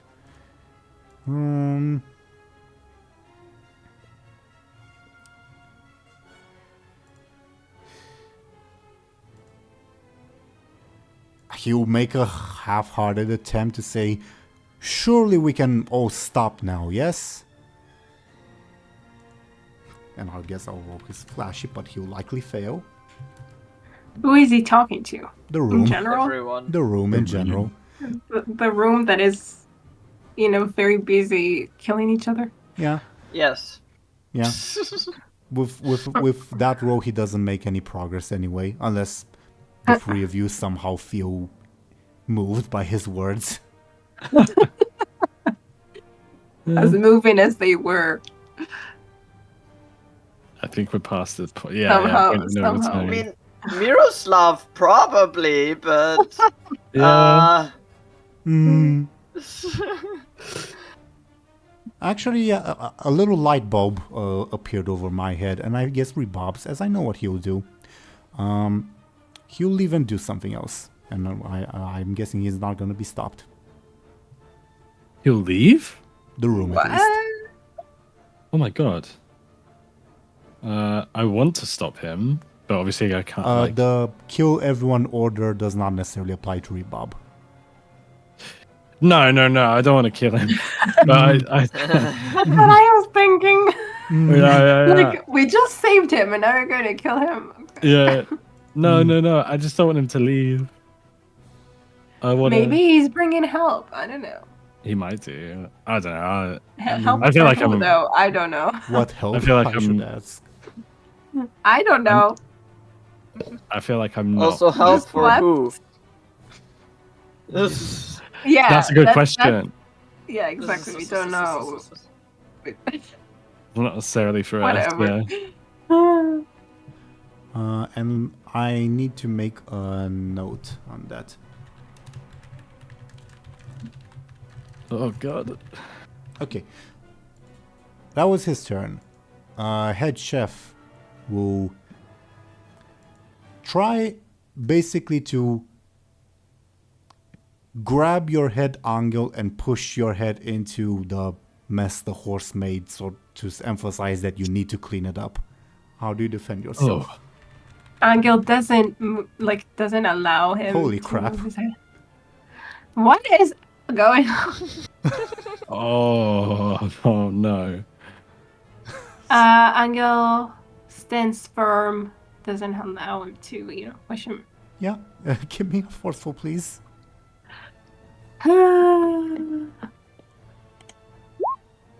5 points of damage coming your way. No biggie. Blah. That's Okay.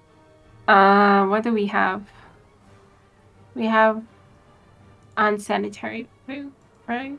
From the horse. Yeah. Yep. Miroslav's You also- advantage too. Yeah, you can use distraction if you want. Oh, right. That was okay. Let's use distraction then.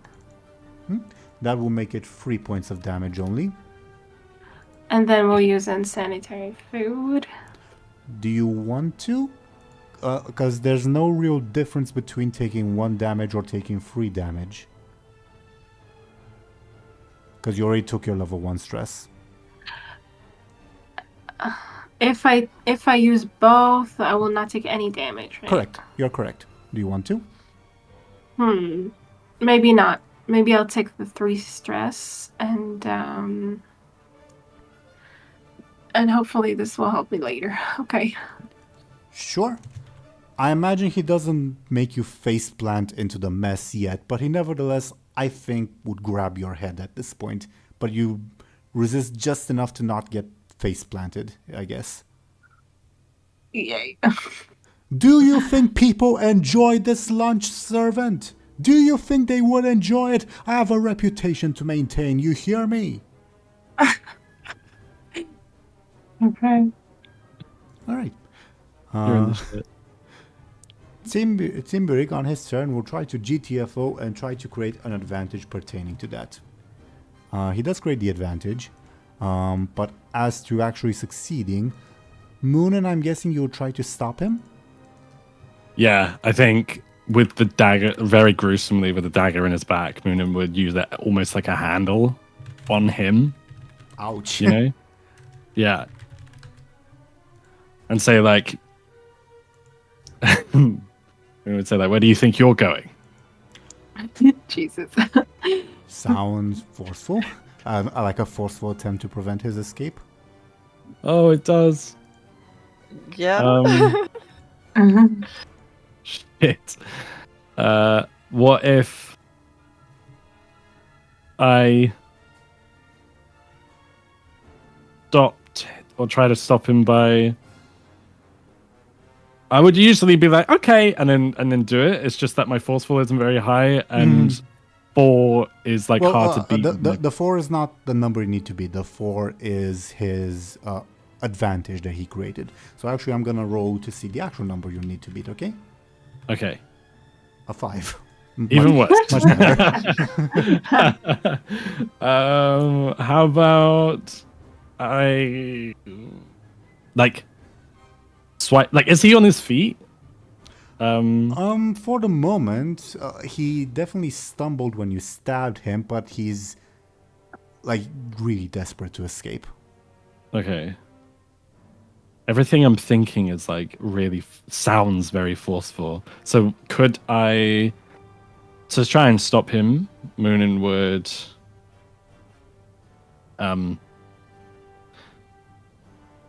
be very. Oh, I don't know. I'm sorry. I feel like I'm taking a lot of time. No worries. But Muninn would.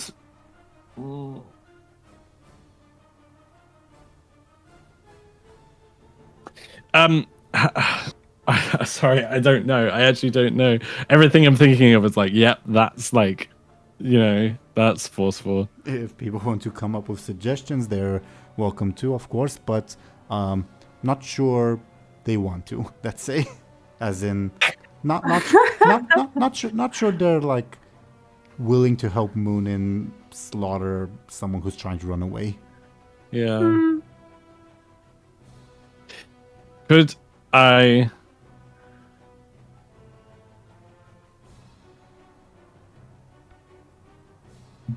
push him? No. Maybe. Could I? Go ahead. Sorry, pardon. Could I like? So if he's bleeding, could I like make him slip on the blood somehow? Like could I like pull him a little bit and then like the slippery blood on the floor is enough to like make him like lose balance or something? Does that make sense? Yeah, sounds like a clever thing to do. Okay, awesome. It's a bit cartoony, but I'll take it. Only a 4. Not quite, unless you want to invest into it. Yeah. I feel like Muninn would try their hardest to invest in. Stabbed in the back, could I invoke that? Yeah, of course you may. Okay. Cool. And that makes sense, because that's consequence of Muninn having stabbed him in the back. Mm-hmm. Yeah, Timburik falls on the ground, clearly very, very terrified. Okay. Right in front of Miroslav too. I'm not sure how Miroslav's taking this. Miroslav would be very, very confused. And like look at Muninn and be like, he's not hurting anyone. He can't escape. We need to kill everyone here. I thought you were gonna like point to the stab wound in Miroslav's like leg or something to indicate otherwise. That's a good point. I didn't say he didn't hurt anyone. I said he's not hurting anyone right now. yeah. I guess so. Because Miroslav is like, this was what it took to kind of like de-escalate this little part of it. Well, Muninn would shake their head. No, he needs to die. Lovely. Miroslav's opinion of you dropped a little. I felt that. Yeah, I felt that. Muninn, with your eyes closed and your otherworldly sight, you see some text pop up in the upper left corner of your quote-unquote vision. Miroslav will remember this. Yeah. Yep. This feels like Life is Strange all over again. Or Baldur's Gate, I feel like, is probably more accurate. Or any Telltale game for that matter. Well, they're actually kind of more linear than... Anyway. That was Timburik's turn. Now it's the soldier's turn. I don't think they'd shoot Anghel because they'd risk shooting the chef, so by process of elimination they'd shoot Muninn because Miroslav's behind Muninn, so they can't aim for Miroslav, so Muninn's the only option they can shoot at. Muninn, So these people... you hear the unmistakable discharge of firearms heading your direction. They're all apparently very inaccurate, but go ahead. Okay. Could I use this again with the handle situation? Could I? Although he's on the floor, so that's kind of hard. Use Timbrick as a human shield, you mean? I was gonna say, yeah, I was gonna say that. I'm fine with it. I'd count it as clever or quick. Okay. Yeah, I feel like I would do that. I guess logistically, maybe I fall on the ground with Timuric and then roll him on top of me, maybe. Like, I'm just thinking of how that would actually work in real life. But I will roll a clever. Okay, awesome. I will roll a clever. A 5. Should I? I'm thinking. Yeah, because we're also approaching the end of the session. I should invest into this attack. Okay. So I'm going to spend a fate point. The soldiers only have one aspect, so I can only spend the one fate point. Well, on their aspects, I mean. And I'll also use their discipline maneuvers to make it a tie. Then I will use your consequence, Deli, and one of Ertrul's advantages that he will pass on to deal 4 damage to you. Oh, my life. Okay. Could I use bait and switch to +2 so that it's only 2? Yeah. And then... Sure. Okay, cool. Cool. And then... Think if it's in the situation. Yeah. Although, I'm just thinking, like... Oh, no, because it would have to be... Right, no, I get it. So this 2 would have to be a 3, wouldn't it? Right? Pretty much. Okay, so I may as well invest in it. Could I, as well, could I use my fate point and my... Is skilled with small daggers, maybe, aspect to +2 it as well? How would it help? Because it's a very big stretch. I can... Because I'm using this dagger as like a handle. So I'm using my daggers in this situation. Albeit not for their intended purpose, but... I guess, sure. It's a stretch, but it works. Fine. Okay. Awesome. But because I don't like that stretch, I'm gonna invest one of my fate points into their surrounded aspect, or advantage to deal 2 damage to you. Understandable. Could I... Desperate... So Turmeric has a thing called Desperate Escape, right? You said something earlier about how... He will not allow you to use it, no. No. What was it earlier you said about how, oh, don't worry if it's red, you can still use it or something? What was that regarding? Yeah. So, just because they're written in red, and like I wrote them in red to signify, oh yeah, your enemy created disadvantage, you can still use them by spending fate points. Oh, I see. Okay. Advantages are neutral. The reason I have names written sort of in parentheses next to them is to like reiterate who has the free invokes on it and who's sort of incentivized to refresh them if they like create an advantage or whatever. Sure. Okay, cool. That makes sense. What do you guys think? I feel like I've not got a choice in terms of I'm gonna have to take this 2 damage. Well, it's gonna be 3, but for added context, the horse will not pass you his advantage. His advantages are only for Anghel, at least for now. So your only option is if Miroslav would deign to pass his 1 remaining free thing to you, but obviously that's up to Milo, and only if So as Milo, maybe. As Miroslav, definitely not. okay. Because, well, you are escalating a thing that Miroslav tried to, like, end without bloodshed. Okay, understandable. So yeah. I might have to take it then, to be fair.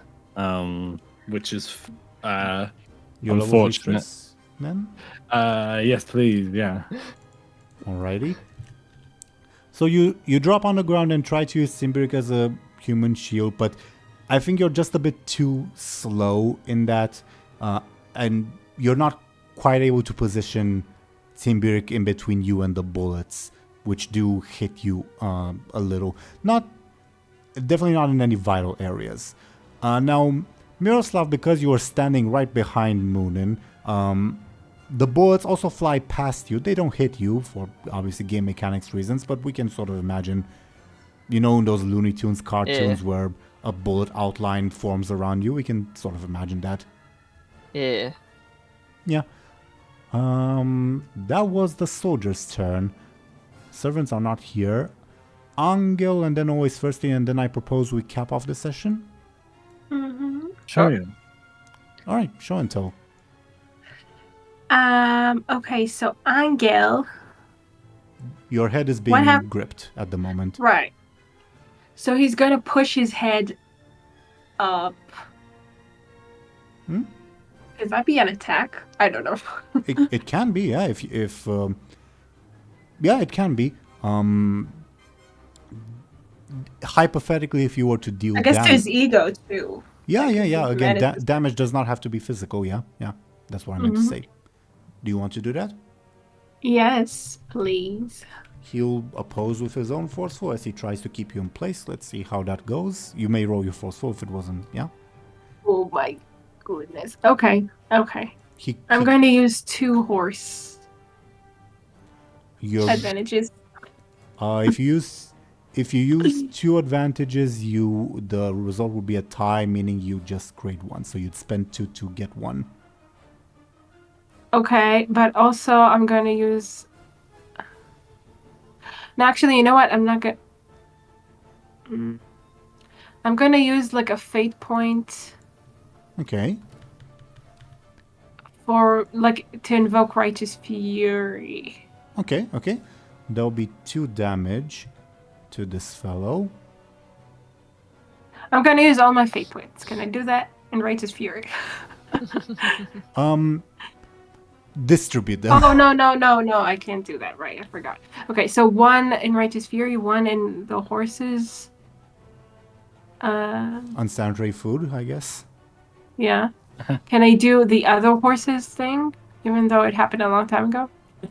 Well, unsanitary food is the one that happened a long time ago, and it fits because you're in the unsanitary food. Yeah, the speed one. If you can think of a way to justify it, I'm fine with it.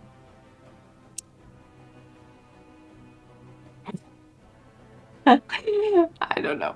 Okay. Oh, can I use the distraction for Miroslav? Yes. Where is the Oh, right, to use your fate point, right. Okay. Yeah. So this will be 6 damage to Pohomach, who is going to use 1 charge of Butcher's Fury to mitigate it at least a little bit.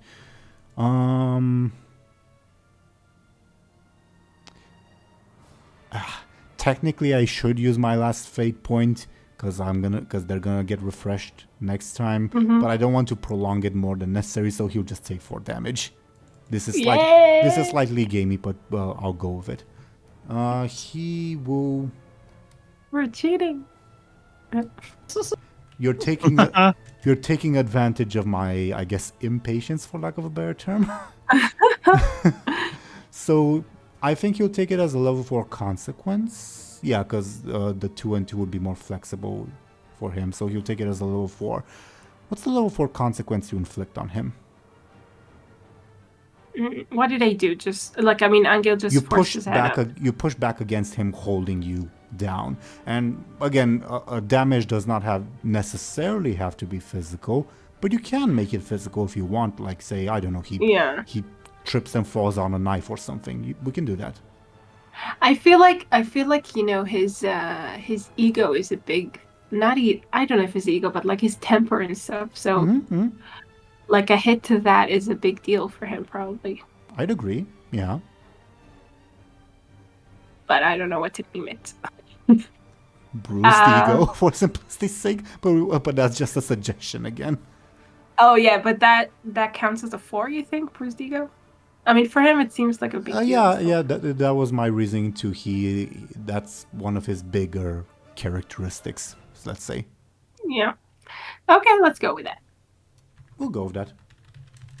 This is the first time in a very, very long time that a servant has defied him. You push away from him. I'd leave it up to you to describe the look on your face and or Anghel's demeanor, but for his part, he just stares stunned that someone would dare to do this. He nevertheless resumes his like fierce expression. That's a sentence that makes little sense, but I'll go with it. And grips his cleaver again with a determined look, but you can tell you've definitely rattled him, as maybe it's just you, but his cleaver arm is shaking a little bit. Maybe it's just a rage, maybe it's just fear. Maybe it's fear, you don't know. Fear, wow. Okay. As far as Angel's expression goes, I think it's kind of like, refusing to be cowed, kind of. Undaunted. Whatever that means. Yeah, something like that. Yeah. Yeah. Anything And he else? just kind of looks at him, which I think is obvious. Round, almost like signifying a round 2 of this little battle. Yeah, anything else on your turn? No, I don't think so. Would you like always Thirsty to participate? He's currently cowering behind the couch. No, no, he can keep on cowering. Okay. And as mentioned, we'll cap off the session here, I think, if that's all right with everyone. Yeah, I mean, I for think- sure. Thoughts on today's session? Obviously, it was more of a combat one, but at least we started to begin revealing like Muninn's intention to kill people. Yeah, that was really going strong. Yeah. In the background, though, like it took me a while to realize that it was happening, kind of, because I was focused on what Anghel was doing and stuff, and what's gonna happen with him, and then I was like, wait, shit. Yeah. I feel like that makes sense in the universe as well. Everyone's like so worried about what's going on with themselves. Yeah. I mean, So it's- Miroslav also only realized it because, well, Muninn is trying to kill the person that Miroslav finally got to not fighting. Yeah. Yeah, Miroslav is having a bad day. Yeah. It's also happening right in front of you, so kind of hard to miss, let's say. Yeah, kind of. I'm curious, any thoughts on where Rebob went? Yeah, I'm really curious. I'm I also don't very know. nervous. I was thinking maybe like, what's her name? I forgot her name. Ophelia? Ophelia's her Ophelia, name? maybe. But, like, I don't know if that makes sense. Well, above board, maybe he's heading to Ophelia, but don't expect him to bring Ophelia in here. Oh, no, definitely not. Yeah, no, I wasn't thinking that. Also, because but- she's like half an hour away, and this has only been like 2 minutes or so. Yeah, okay, so maybe not. I don't know, though. Maybe he's bringing, I don't know. Honestly, don't know. Someone that Yeah. will put a stop to this. I mean, isn't- It or you could think be s- that he's going after Abdul as well. Why? I don't know, to figure out why the fuck Abdul did that. Perhaps. Because bringing Abdul there was the thing that Ertugrul wanted from us. And here is where Before- Oh, here's where I freely admit that Milo, you are a far cleverer person than I, because that's not what Rebob's intent is. But in hindsight, maybe it should have been. okay. I mean, Rebab was the only other person that kind of tried to de-escalate it, and I guess yeah. bringing the person that did it, and that we should have brought there before we did not leave. Yeah, kind of. Again, I'll freely admit, Milo, you're cleverer than I am. That's not what I had in mind for Repop. Yeah. I vote to go with Milo's version. Okay, it's fine. Sure. We'll deal with whatever. And everyone, are you guys all satisfied now that you know what I have been asking Show&Tell about for the past 2 sessions? I'm very satisfied. I am too, to be honest. I love how big of a work up to it there was. Yeah. Only I because felt of kind the of bad. mystery. I was like, it's not that exciting. But I did wonder. I mean, I do wonder why it had to be a secret, though. Again, because his entrance would have been perhaps spectacular. Like perhaps... it could have been potentially. Yeah. Emphasis on could Well, have. yeah, we squandered it. Oh well. I thought it was awesome. I went Having for it. the, Got made with a fart, yeah. It was definitely unexpected. Yeah. Like the wet fart, at least. Not the horse helping. Yeah. Okay. I love That's how something. I love how the horse coming. I think I said it earlier. Like the horse coming in is kind of like a kind of poetic. Maybe it's like, oh, the horse is like defending its own honor now. You know. I guess that's where it started. This whole thing started. Yes. Yeah. So I kind of love that. By pooping cool. everywhere, that's definitely a way to defend your honor. Yeah.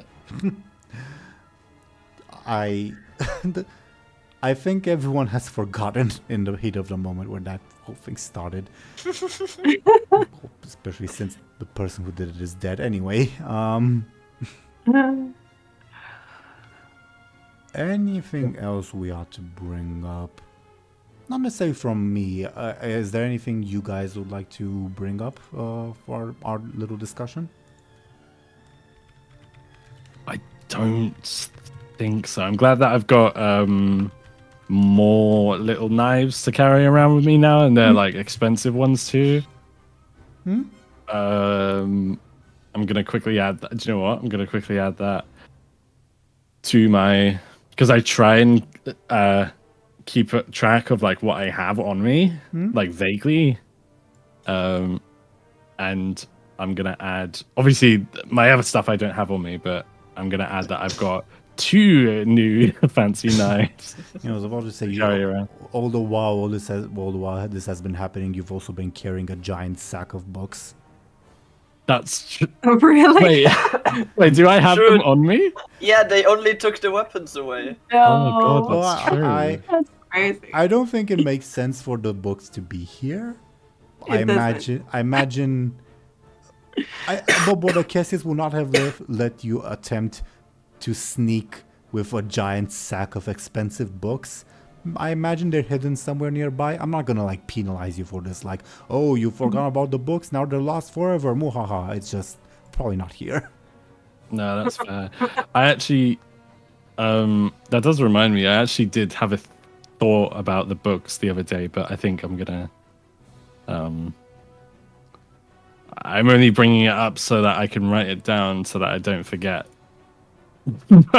I was thinking about the other day the books and everything, and like how Muninn does Muninn need them anymore? Because like they could just ask Cassius for things, knowledge wise. Above board. Cassius's knowledge costs. The cost Maybe. is in the process of being paid. Let's say above board. Probably don't need 90% of those books, but I imagine there's at least like 10% something there that maybe a Cassius doesn't know, if it, depending on who's written the books, case by case. That's true.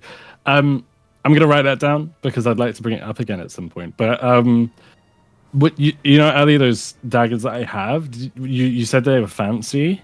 Mhm. You say they were. You didn't say they were heirloom daggers, did you? You said something else, right?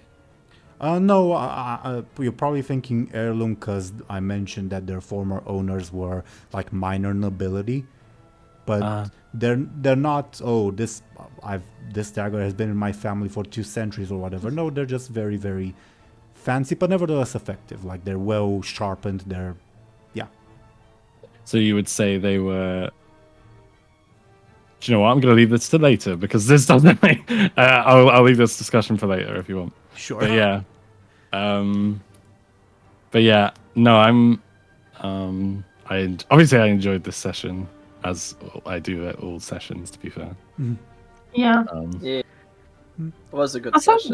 battle sessions are always like fun. Yeah. Like they're action packed, more or less.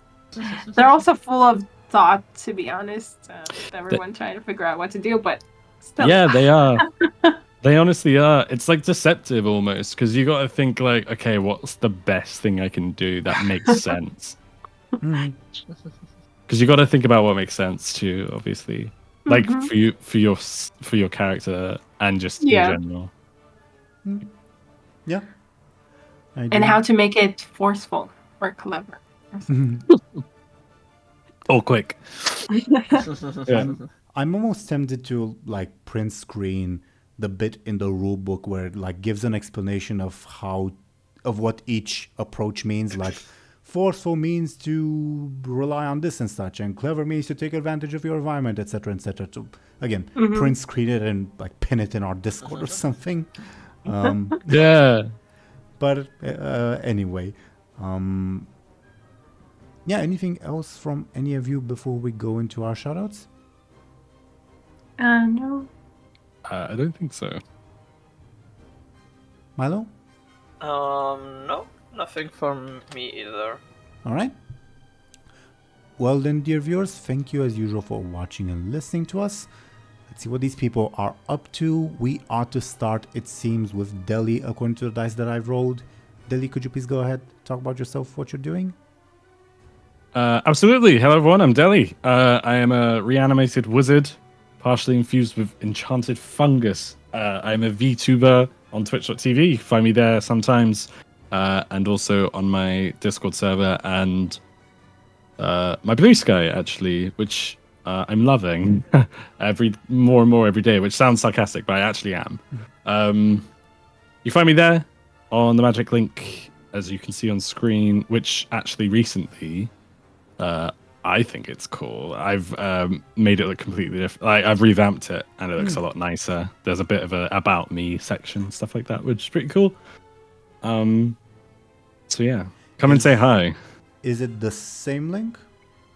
It's the same link. It's just different. In the actual where it takes you is different. If that makes sense. Right. Okay. Duly noted. Thank you very, very much, Dely. Then, of course, we would have, according to the dice, Show and Tell. Could you please go ahead and talk about yourself and what you're doing? Yes, so I'm Show&Tell, and I have 2 YouTube channels on which I post reactions to anime. Yeah, on YouTube. I also have other things on Patreon, and yeah. Yeah. She's underselling it. There are a ton of other things. But yeah, thank you very, very much, Show and Tell. And then, of course, we would have Milo. Could you please go ahead and talk about yourself and what you're doing? Yeah, I'm Milo and V. I am a Goblin VTuber on Twitch, and I mostly stream art. I now also every week on Fridays have a Anno 1800 campaign that I play with 2 friends, and we will be starting a Baldur's Gate campaign on Wednesdays. Oh, nice. So yeah, and I do commissions for art, and yeah, Awesome. that's what I do. Oh yeah. Indeed. Thank you very, very much, Milo. And I, dear viewers, was your Dungeon Master, Game Master, Teeironor. I do this series, it's quite a bit of fun. I also do another series. We should hopefully have at least an episode by the end of December, closer to the end maybe. Scheduling is complicated anyway. So stay tuned for that. Different group of lovely people, but still quite a lot of fun. You can find me on Blue Sky and the app formerly known as Twitter that I'm trying to use less and less if you want to stay tuned for updates or random takes on whatever. Yeah. Other than that, thank you once again, dear viewers, for watching and listening to us. Should be back next week unless something comes up for anyone, but I'll let you all know on Twitter and Blue Sky if it does. And yeah, we'll see you when we'll see you. Goodbye, everyone. Bye. Bye. Bye.